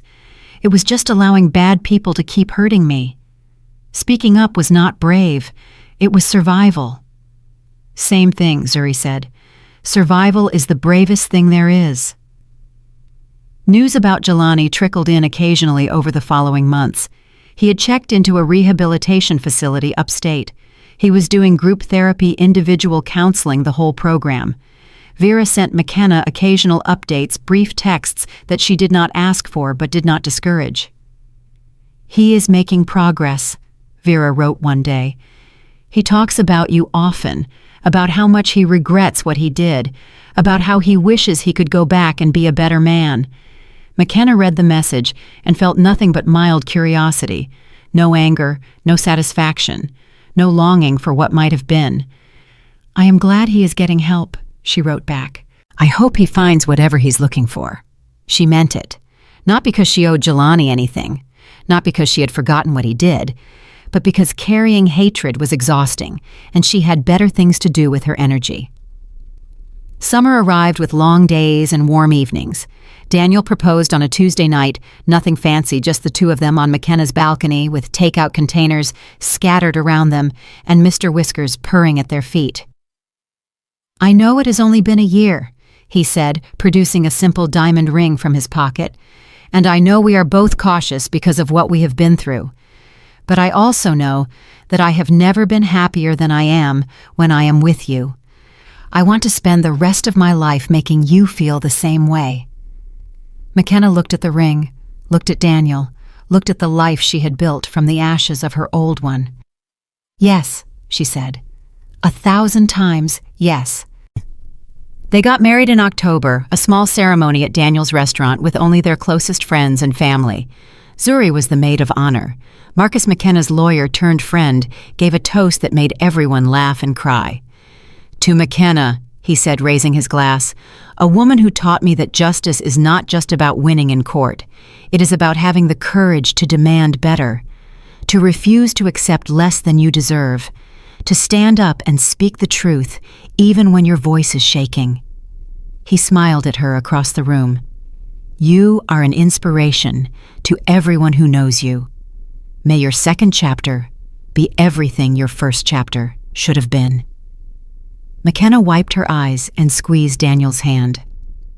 The wedding made local news a small, feel-good story about the woman from the viral video finding love again. Comments poured in from strangers around the world, women who had been through similar situations, men who had learned from her example, young people who said her story had given them the courage to leave toxic relationships of their own. She read some of the comments and felt a strange sense of responsibility. Her story had resonated with millions of people. Her pain had become their inspiration. Her triumph had given them hope. Maybe that was the real revenge, she thought. Not the money or the public humiliation or the viral video. Maybe the real revenge was showing the world that it was possible to survive betrayal, to rebuild, to thrive. 1 year after her wedding, McKenna received an unexpected letter in the mail. No return address, just her name, written in handwriting she recognized immediately. Jelani. She almost threw it away unopened, but curiosity got the better of her. Dear McKenna, the letter began. I know I have no right to contact you. I know you have moved on and built a beautiful new life. I am not writing to ask for anything or to reopen old wounds. I am writing because my therapist said it might help with my recovery and because there are things I need to say that I never got to say in that hospital room. I am 18 months sober now. I have a job washing dishes at a diner. I live in a small studio apartment that I pay for with my own money. It is nothing like the life I used to have, but it is honest. For the first time in decades, I am living honestly. I think about you often, not in a romantic way. That ship sailed long ago, and I know you are happy with someone who deserves you. I think about you as an example, as proof that it is possible to start over, to become someone better. You saved my life, McKenna, not just that night at the hospital, but years before when you refused to let me get away with my lies. You held up a mirror and forced me to see what I had become. It took me a long time to look, but I am looking now, and I do not like what I see. But I am working on it. Every day I am working on it. I do not expect a response. I do not expect forgiveness. I just wanted you to know that your courage mattered, that standing up for yourself rippled outward in ways you probably never imagined, that somewhere in a small apartment in a town you have never heard of a man is trying to be better because you showed him that the truth always comes out. I wish you nothing but happiness. You deserve it more than anyone I have ever known. Jelani. McKenna read the letter twice. Then she folded it carefully and put it in a drawer with other mementos from her old life. The divorce papers, the court documents, a single photograph from her wedding day, the original one that she had kept for reasons she could not quite explain. She did not write back. There was nothing left to say. But she thought about his words for a long time afterward, about ripples and mirrors and the strange ways our choices echo through other people's lives. She had started this journey wanting to hurt Jelani as badly as he had hurt her. She had ended it realizing that the greatest victory was not destruction. It was transformation. Her own transformation from victim to survivor. His transformation from liar to someone trying, however imperfectly, to tell the truth. McKenna walked to her balcony and looked out at the city spreading beneath her. Somewhere out there, Jelani was washing dishes and attending therapy and trying to become a person worthy of the second chance he had been given. Somewhere out there, Vera and Bisa were rebuilding their relationship with the son and brother they had enabled for too long. Somewhere out there, Kala was building her own new life wiser and warier than before. And here in this apartment she had bought with her own money, McKenna Jones was finally completely, unapologetically happy. Daniel appeared in the doorway behind her. Everything okay? She turned and smiled at him. Everything is perfect. He wrapped his arms around her, and they stood together watching the sunset paint the sky in shades of gold and pink. No regrets? He asked softly. McKenna thought about the question. She thought about 20 years of marriage, about lies and betrayal and heartbreak, about viral videos and court battles and hospital rooms, about forgiveness and closure and new beginnings. "No regrets," she said. "Every step brought me here, and here is exactly where I want to be." 2 years of marriage to Daniel had given McKenna something she never thought possible: stability, trust, the kind of quiet joy that did not announce itself with fireworks but settled into her bones like warmth on a cold day. She woke up each morning knowing exactly who she was and exactly where she belonged. But peace, as McKenna was about to learn, was never permanent. The phone call came on a Thursday afternoon. McKenna was at the boutique reviewing inventory numbers with Zuri when her cell buzzed with an unknown number. She almost ignored it. Spam calls had become relentless lately, but something made her answer. "Is this McKenna Jones?" A woman's voice, professional but urgent. "Speaking." "Ms. Jones, my name is Detective Sarah Chen with the Metropolitan Police Department. I need to speak with you about Jelani Williams. Can you come to the station this afternoon?" McKenna's stomach dropped. She had not heard Jelani's name spoken aloud in over a year. The letter in her drawer had been the last contact, and she had made peace with that chapter of her life being closed. "What happened? Is he okay?" "He is fine, but we have discovered some information during an ongoing investigation that involves assets from your previous marriage. I cannot discuss details over the phone. How soon can you be here?" McKenna looked at Zuri, who was watching her with concerned eyes. "I can be there in an hour." She hung up and immediately called Daniel. His voice was calm and steady, the anchor she had come to rely on. "Do you want me to come with you?" he asked. "No. I need to handle this myself, but I will call you as soon as I know what is happening. Whatever it is, we will face it together. Remember that." The police station was a gray concrete building that smelled like coffee and anxiety. Detective Chen was a small woman with sharp eyes and a no-nonsense demeanor. She led McKenna to a cramped interview room and closed the door. "Thank you for coming so quickly," the detective said, sliding a folder across the table. 6 months ago, we began investigating a money laundering operation connected to several construction supply businesses in the region. Your ex-husband's company came up in the investigation. McKenna's heart began to pound. His company closed years ago, after our divorce. It did. But the financial records we have been examining go back much further. We have discovered that during your marriage, significant amounts of money were moved through accounts connected to your name. My name? McKenna felt the blood drain from her face. "I do not understand. I managed the books for that business. I never saw anything suspicious." Detective Chen opened the folder and spread several documents across the table. Bank statements, wire transfers, account numbers McKenna did not recognize.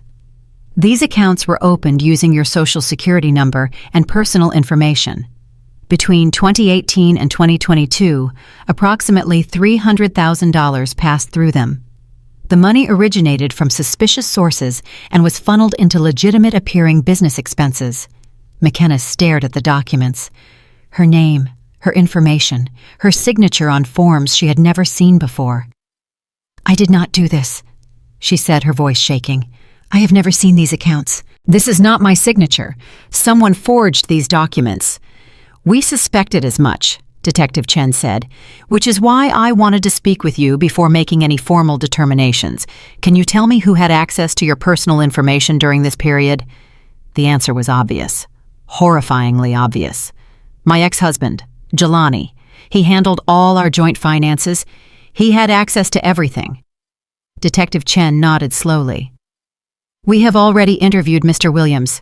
He claims the accounts were yours, that you managed them as part of the business operations, and that he had no knowledge of their contents."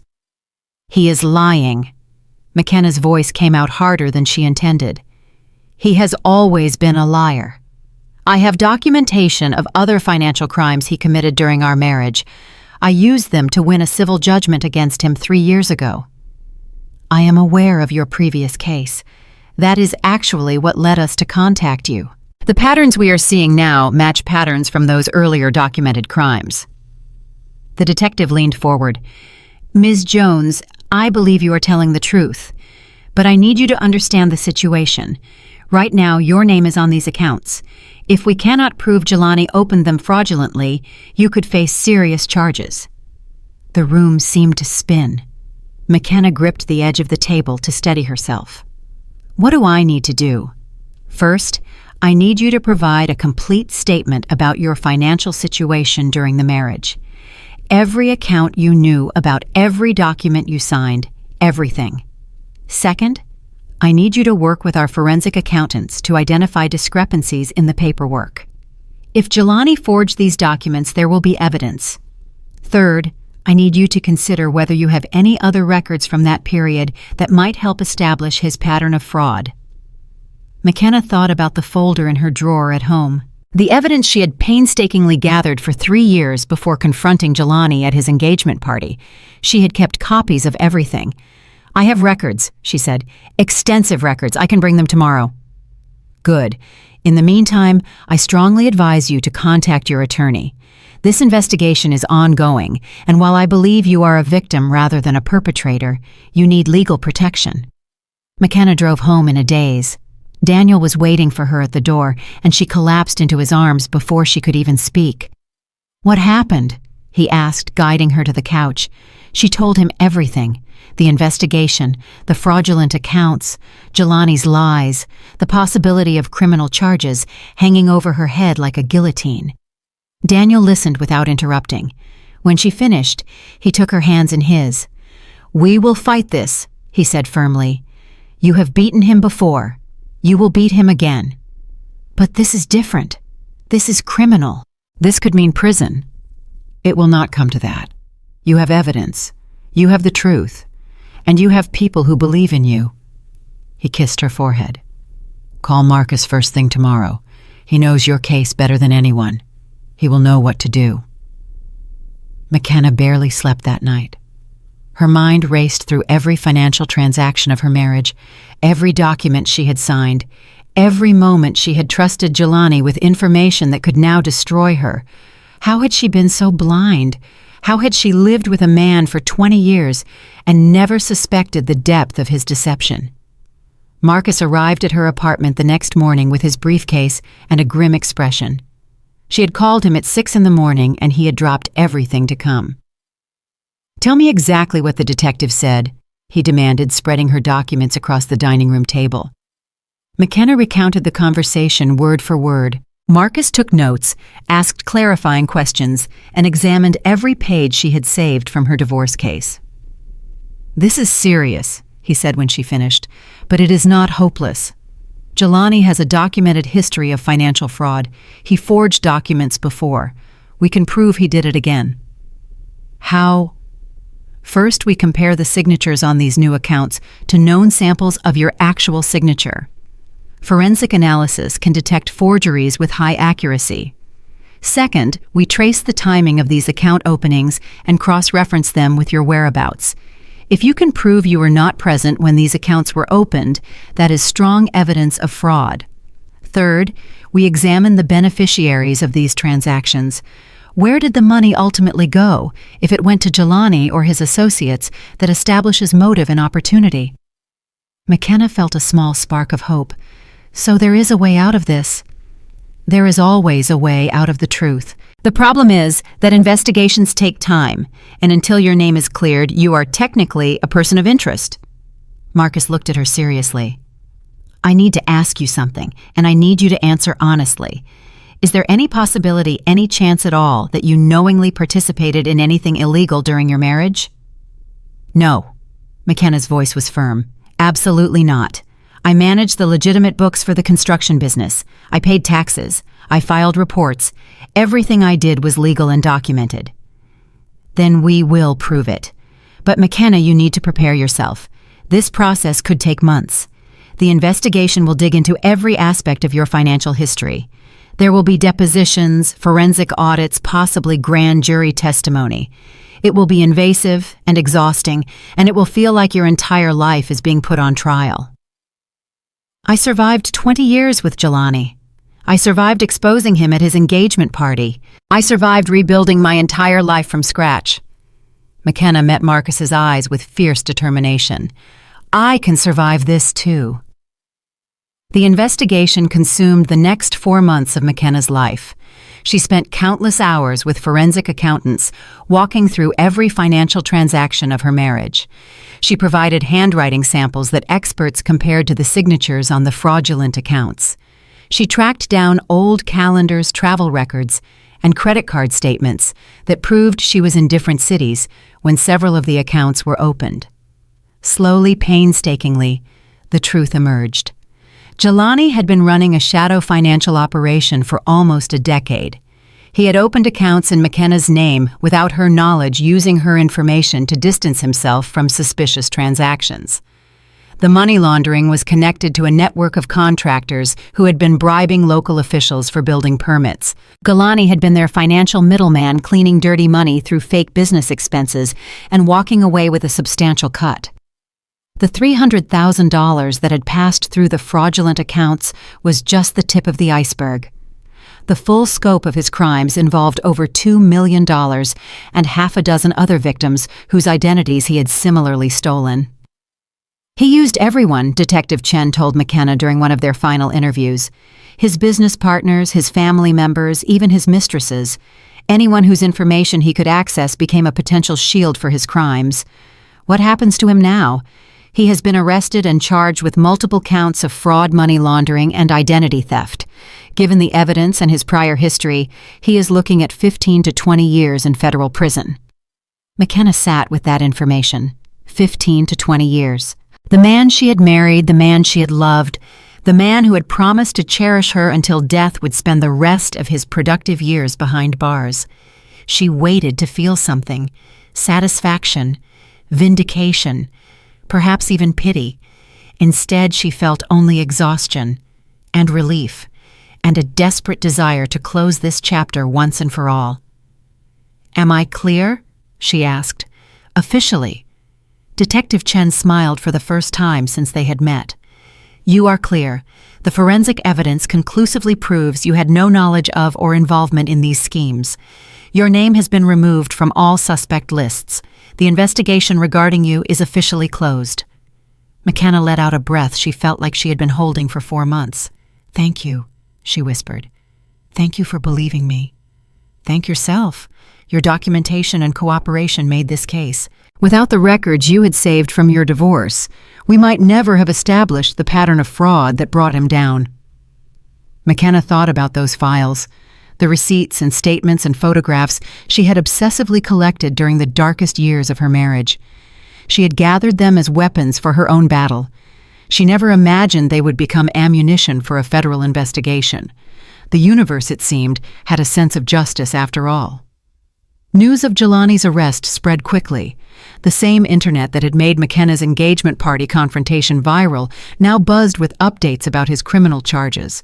Comments flooded in from people who had followed her story. Justice is finally served. He got what he deserved. McKenna was right all along.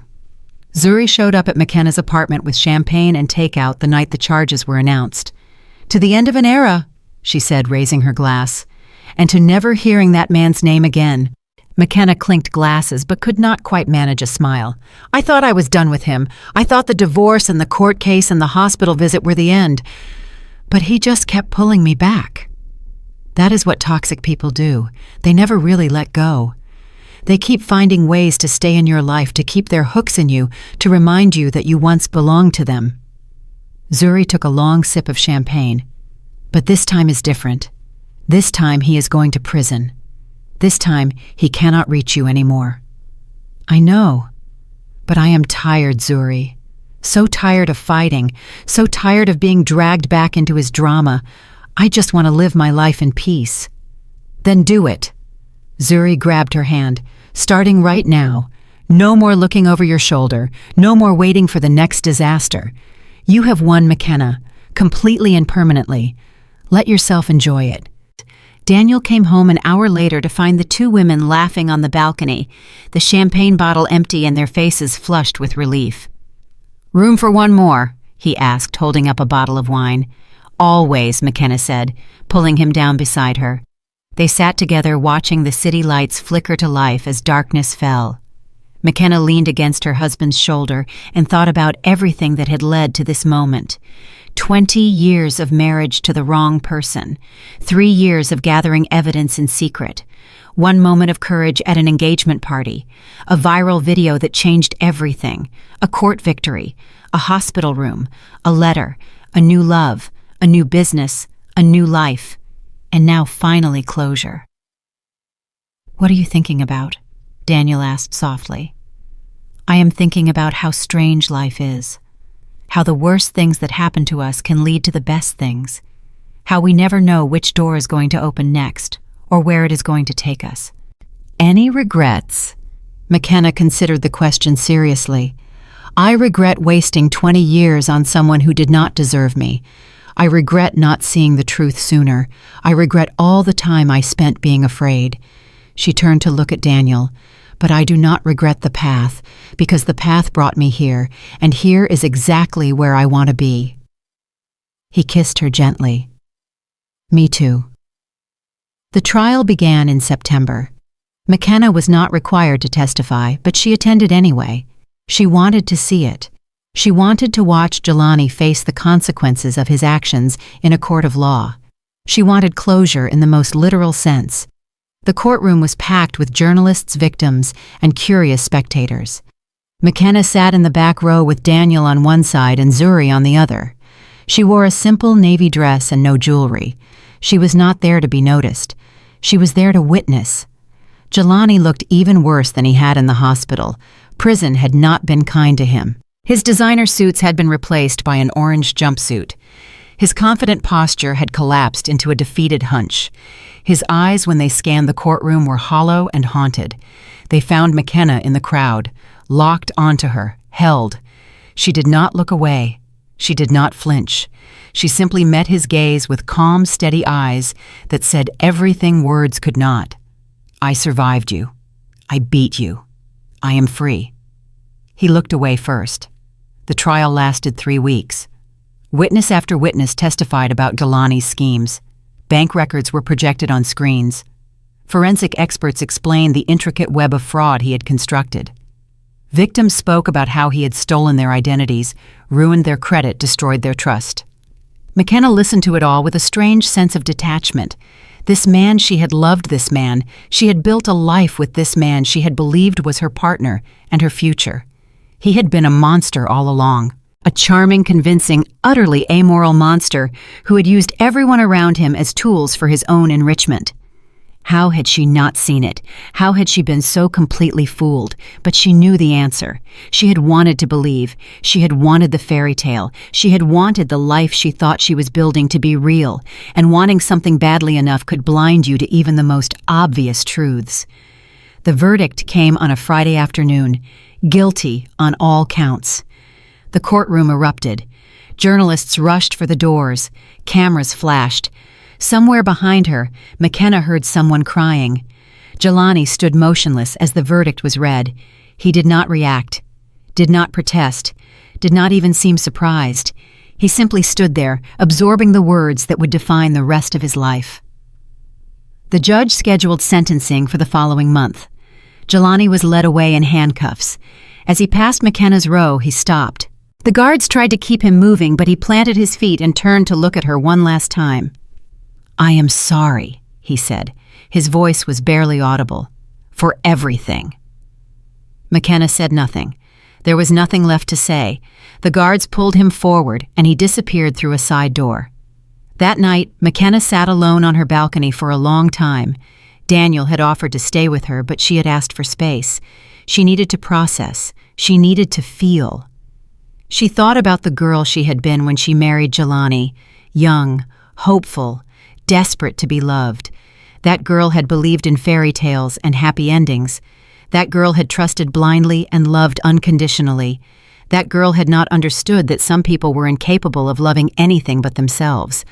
That girl was gone now. In her place was a woman who had learned hard lessons about trust and truth and the importance of believing in yourself. A woman who had built a life from ashes. A woman who had discovered that the only fairy tale worth believing in was the one you wrote for yourself. McKenna poured herself a glass of wine and raised it to the empty night sky. "To new beginnings," she said softly, "and to the end of everything that came before." She drank deeply and let the past finally completely irrevocably go. The sentencing hearing was brief.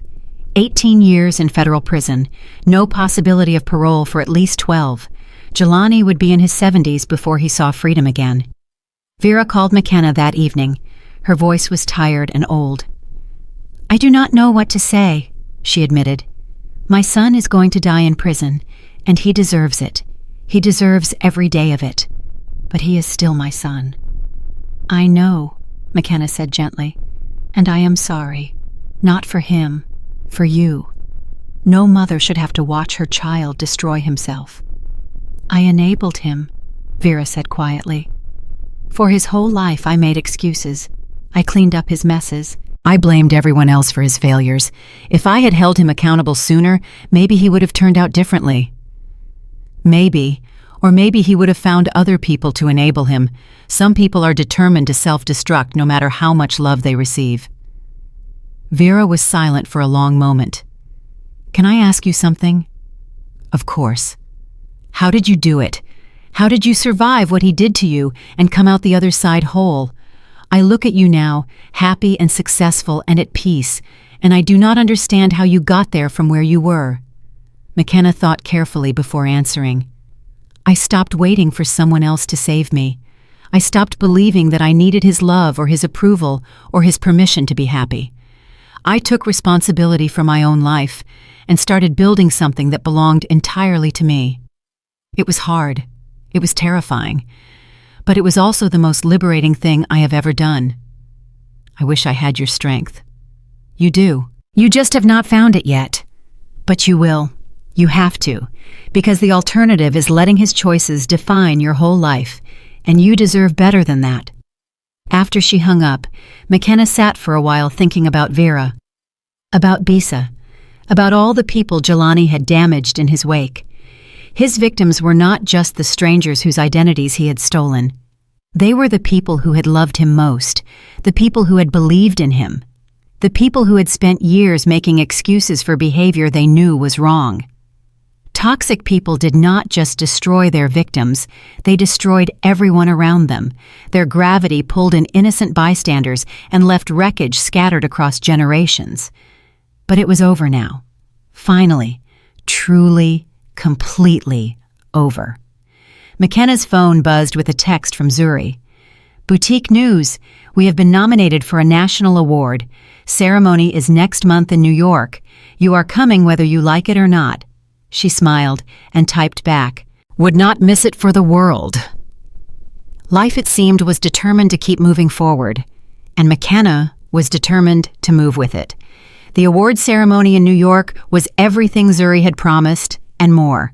Red carpets, champagne, industry luminaries praising their innovative approach to sustainable fashion.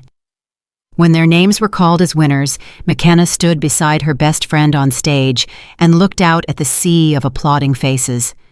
5 years ago, she had been a woman with nothing, a canceled credit card, a cheating husband, a future that looked like an endless tunnel of darkness. Now she was standing on a stage in New York City, accepting an award for a business she had helped build from scratch. Her husband was in the audience, beaming with pride. Her best friend was squeezing her hand so tight it almost hurt. "Thank you," Zuri said into the microphone. "This award belongs to everyone who believed in us, especially my partner and best friend McKenna. 5 years ago she taught me that the best revenge is living well. Tonight I think we can all agree that we are living very well indeed." The audience laughed and applauded. McKenna wiped a tear from her eye. On the flight home, Zuri fell asleep against the window, while McKenna sat awake watching the clouds drift past. She thought about revenge, about justice, about all the ways we try to balance the scales when someone wrongs us. She had wanted revenge once, desperately, consuming revenge that would make Jelani feel every ounce of pain he had caused her. And she had gotten it, the viral video, the court victory, the prison sentence. By any measure she had won, but the sweetest victory was not any of those things. The sweetest victory was this: sitting on a plane after winning a national award, going home to a husband who loved her, building a life that made her proud, waking up every morning excited about the future instead of dreading the past. Revenge was satisfying, but happiness was better. The plane began its descent. McKenna looked out the window at the city lights spreading below like a constellation of possibilities. She had started this journey as a woman scorned, a victim, a cautionary tale about the dangers of trusting the wrong person. She was ending it as something else entirely, a survivor, a success, a woman who had taken the worst thing that ever happened to her and transformed it into fuel for the best years of her life. The wheels touched down, the passengers stirred. Zuri yawned and stretched beside her. "Home," Zuri mumbled sleepily. "Finally." McKenna smiled. "Yeah, home." Daniel was waiting at the arrivals gate with flowers and a grin that made her heart skip. "Welcome back, award winner," he said, pulling her into his arms. She held him tight and breathed in the familiar scent of his cologne. Safe, loved, home. "I missed you," she whispered. "I missed you more." He pulled back and looked at her with those kind eyes that had seen her through so much. "Ready to go." McKenna glanced back at the airport one last time, at the departure boards listing flights to everywhere, at the travelers rushing past with their own stories, their own struggles, their own journeys still unfolding. Then she turned to her husband, took his hand, and walked forward into whatever came next. "Ready," she said, "for everything." 3 years passed like water flowing downstream, smooth, steady, unstoppable. McKenna celebrated her 50th birthday with a party at Daniel's restaurant. 50 guests, 50 candles, 50 years of life that had taken her from naive young bride to scorned wife, to viral sensation, to successful businesswoman, to genuinely happy woman. Zuri gave a speech that made everyone cry. Daniel presented her with a diamond necklace that matched her wedding ring, Mr. Whiskers, now old and gray, but still stubbornly alive, sat on his favorite chair and watched the festivities with regal indifference. "How does it feel?" Daniel asked as they slow danced to the last song of the evening. "Being 50. McKenna laughed. "It feels like 49 with better wisdom." "Any birthday wishes?" She thought about it. What did she wish for? She had everything she had ever wanted: a loving husband, a thriving business, friends who would walk through fire for her, peace, security, joy. "I wish for more of this," she said finally. "More quiet evenings, more laughter with friends, more years with you." "That can be arranged." They danced until the music stopped and the last guests went home, and the restaurant fell silent around them. Then they drove home through empty streets, her head resting on his shoulder, her heart full to bursting. This was happiness, not the dramatic, explosive happiness of movies and fairy tales, but something quieter, deeper, more real. The call came 2 weeks later. McKenna was reviewing quarterly reports at the boutique when her phone buzzed with an unfamiliar number. She almost let it go to voicemail, but something made her answer. "Mrs. Jones, this is Warden Patricia Morrison from Federal Correctional Institution Elkton. I am calling about inmate Jelani Williams." McKenna's blood ran cold. She had not heard that name spoken in over 2 years. She had almost convinced herself she never would again. "What about him?" "Mr. Williams has been diagnosed with stage 4 pancreatic cancer. His doctors estimate he has 2 to 3 months to live." The warden's voice was professionally neutral. "He has requested permission to contact you. He says he has information about additional assets that belong to you, assets that were never recovered during the investigation." McKenna's mind raced. Additional assets. What could Jelani possibly have left to give? The investigation had stripped him of everything. His accounts were frozen. His properties were seized. He had gone to prison with nothing but the clothes on his back. "I do not understand. What assets?"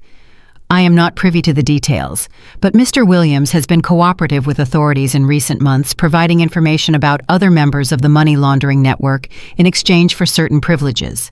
He claims this is different. He claims this is personal, something he hid from everyone, including his co-conspirators.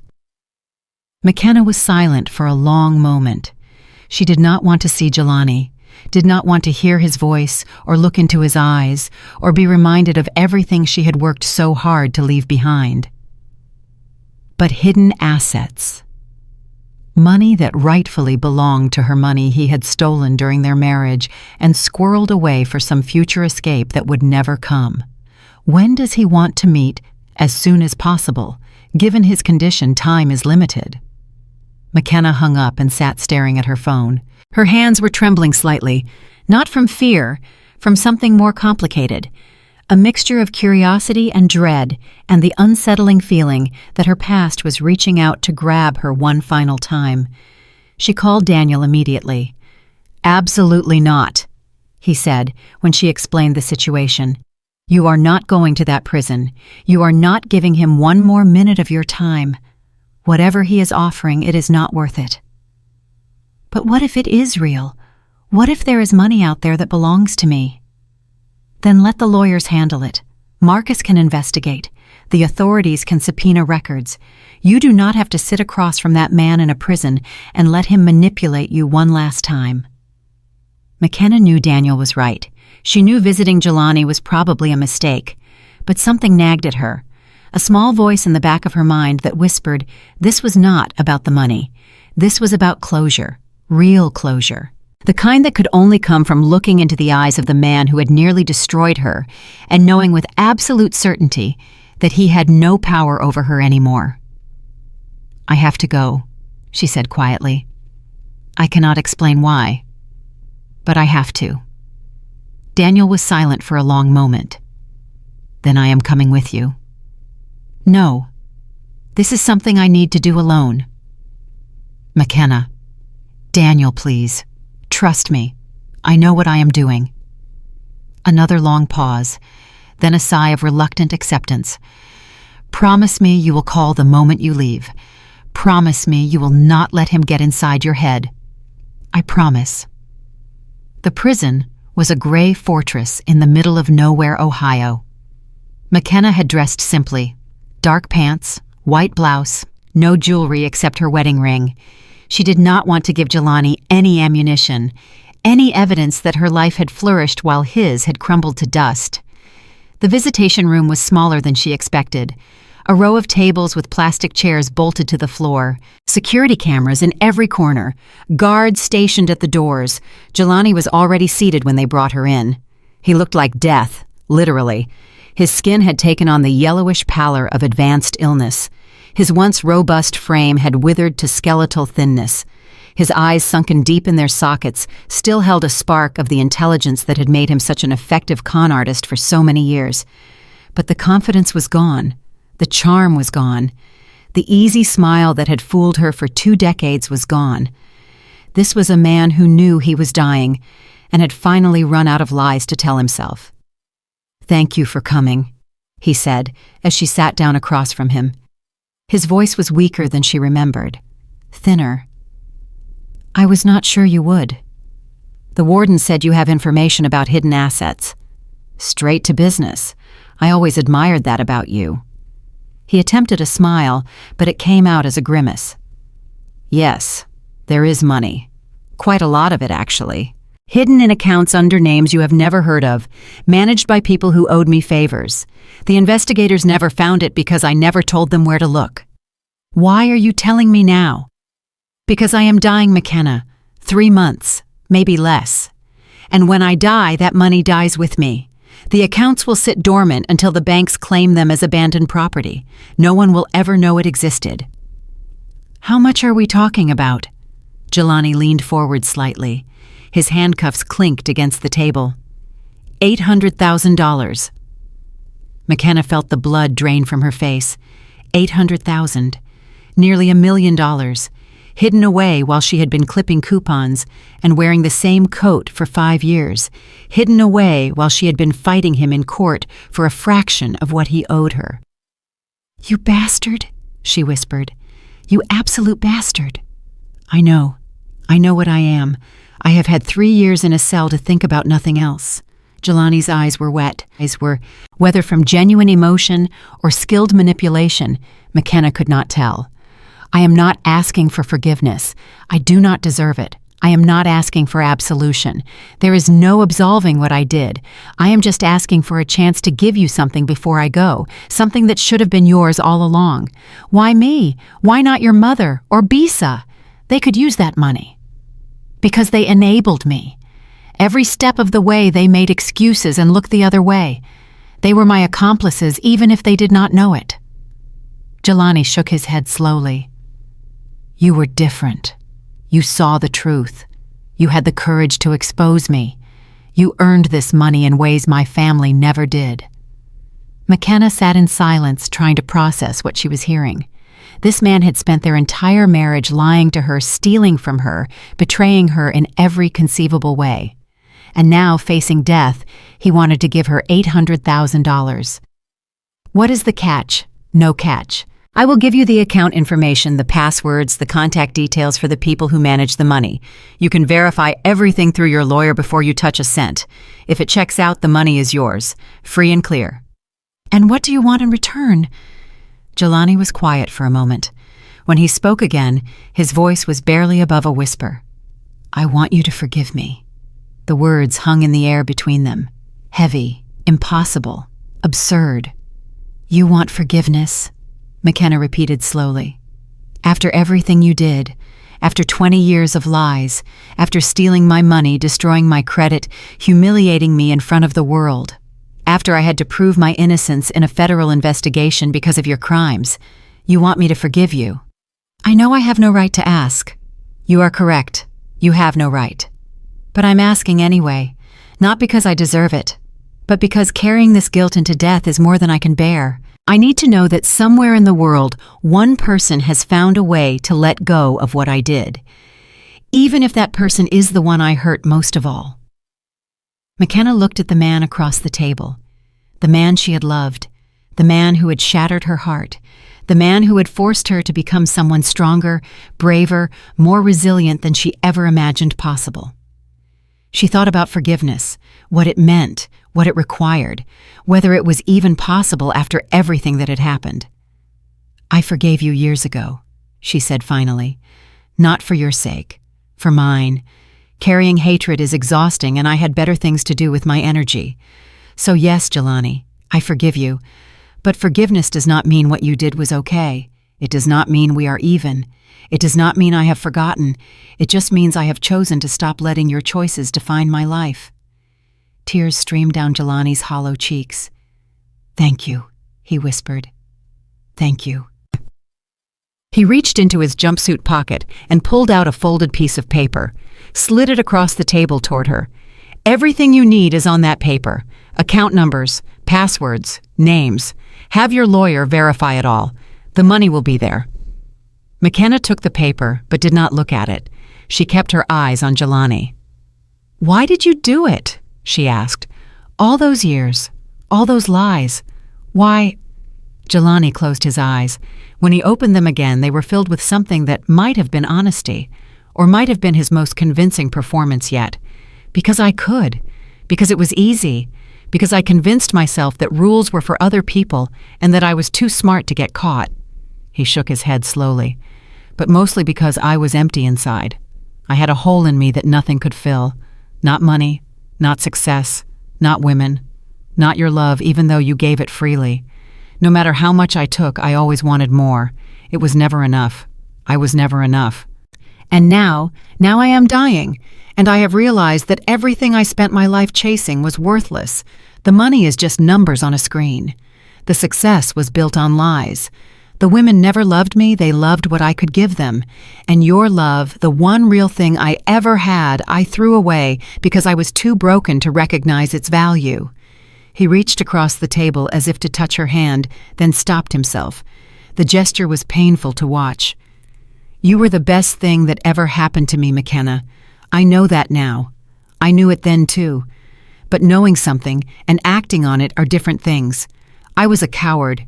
I chose the easy path every time, and now I am paying the price. A guard announced that visitation time was ending. McKenna stood up, the folded paper clutched in her hand. "Goodbye, Jelani." "Goodbye, McKenna." He attempted another smile. This time it almost reached his eyes. "Live well, for both of us." She walked out of the prison without looking back. The money was real. Marcus verified every account, traced every transaction, confirmed every password.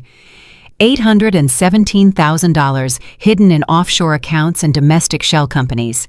Money that had been siphoned from their marriage and squirreled away for a rainy day that would never come. "This is incredible," Marcus said, shaking his head in disbelief. He had this money the whole time, through the divorce, through the criminal investigation, through 3 years in prison, and he never touched it. "He was saving it," McKenna said quietly, "for his escape, for the life he planned to live after he got away with everything.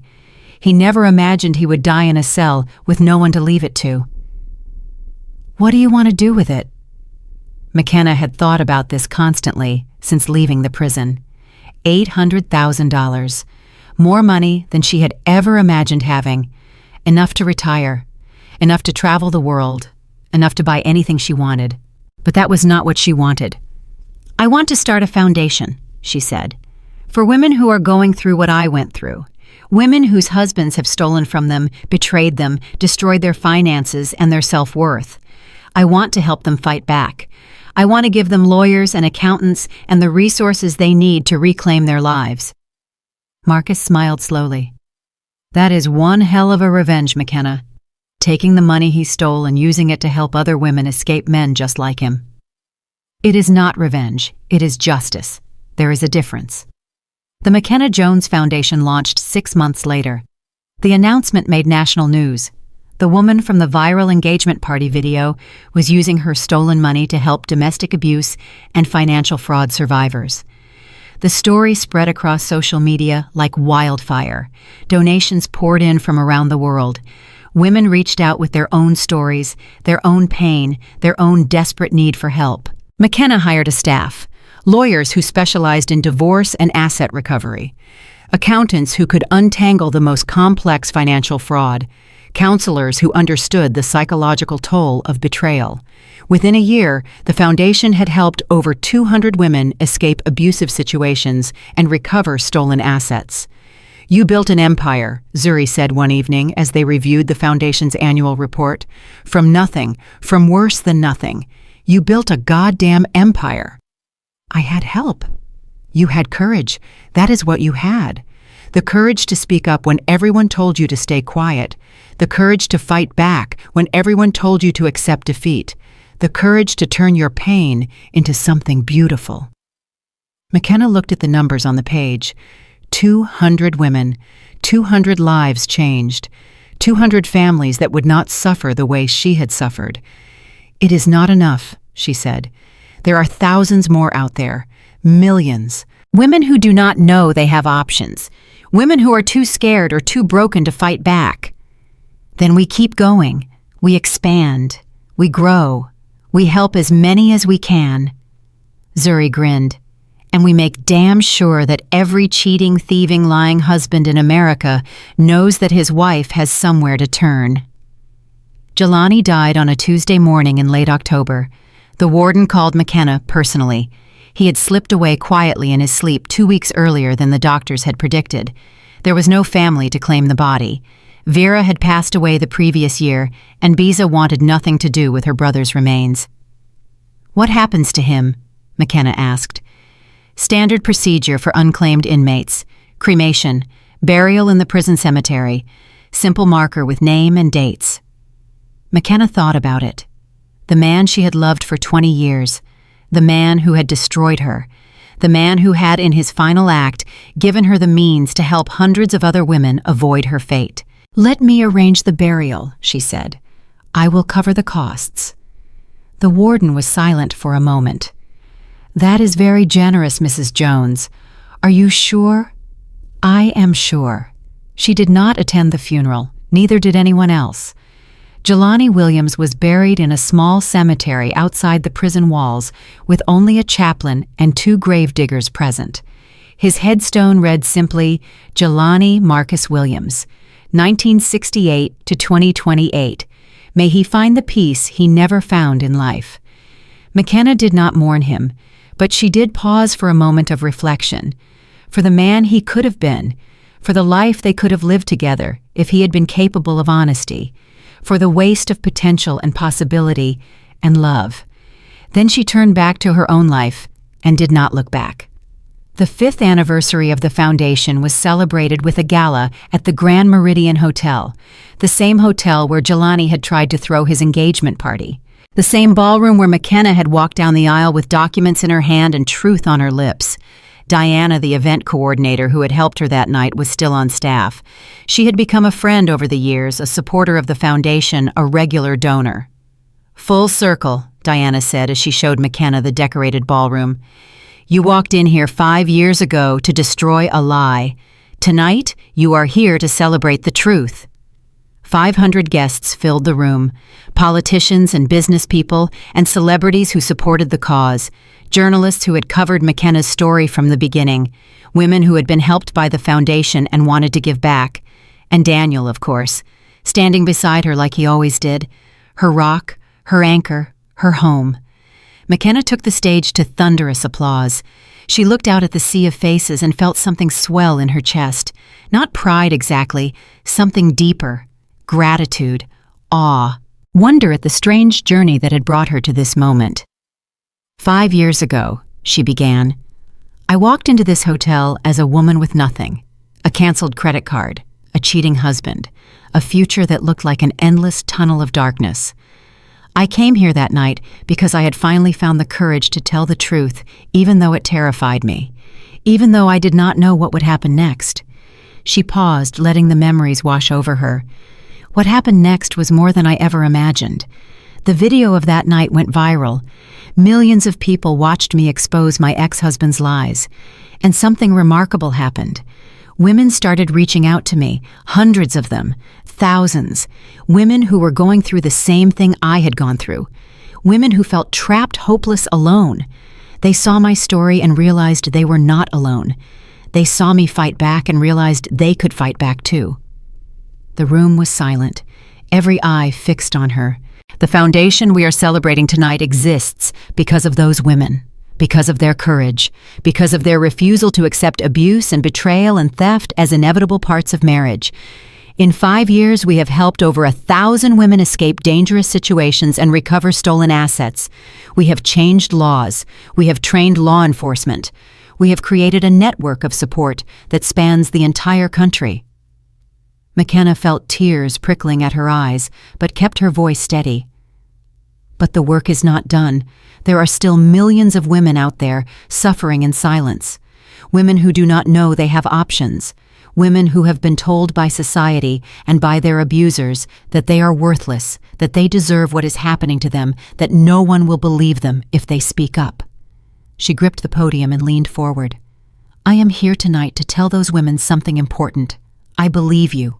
We believe you, and we are here to help you fight back. Not just with money and lawyers and resources, but with the most powerful weapon of all, the truth. The applause that followed shook the chandeliers. Later that night, after the speeches and the awards and the champagne toasts, McKenna stood alone on the balcony overlooking the city where she had started her journey, the same skyline she had watched from her tiny apartment on that cold December day when everything changed. Daniel found her there. What are you thinking about? He asked, wrapping his arms around her from behind. Everything. Nothing. How strange life is. How the worst things that happen to us can lead to the best things. Any regrets? McKenna smiled. It was the same question he had asked on their wedding night. The same question he asked every year on the anniversary of that first engagement party confrontation. A ritual between them. A reminder of how far they had come. No regrets, she said. I spent 20 years being a victim, waiting for someone to save me, believing that I needed permission to be happy. Then, one day I realized that the only person who could save me was myself, that the only permission I needed was my own, that the life I wanted was not going to be given to me. I had to take it. And you did. And I did. I canceled those credit cards. I walked into that engagement party. I told the truth to a room full of people who expected me to stay silent, and everything changed. She turned to face her husband, the man who had stood by her through investigations and trials and the slow, hard work of building something meaningful from the ashes of destruction. I used to think revenge was about making the other person suffer, about punishing them for what they did to you. But I was wrong. Revenge is not about them at all. Revenge is about you, about refusing to let their choices define your life, about building something beautiful from the wreckage they left behind, about waking up every morning and choosing joy instead of bitterness, hope instead of despair, love instead of hate. Daniel kissed her forehead. You are an extraordinary woman, McKenna Jones. I am a woman who learned the hard way that extraordinary is a choice. Every single day, you choose to be bitter, or you choose to be better. You choose to look backward, or you choose to move forward. You choose to let the past destroy you, or you choose to let it make you stronger. She looked out at the city one last time, at the lights and the lives and the infinite possibilities spreading to the horizon. I made my choice, she said softly, and I would make it again, 1,000 times, because this life, this moment, this love, it was worth every tear, every heartbreak, every moment of doubt and fear and pain. They stood together in the darkness, two people who had found each other after losing everything.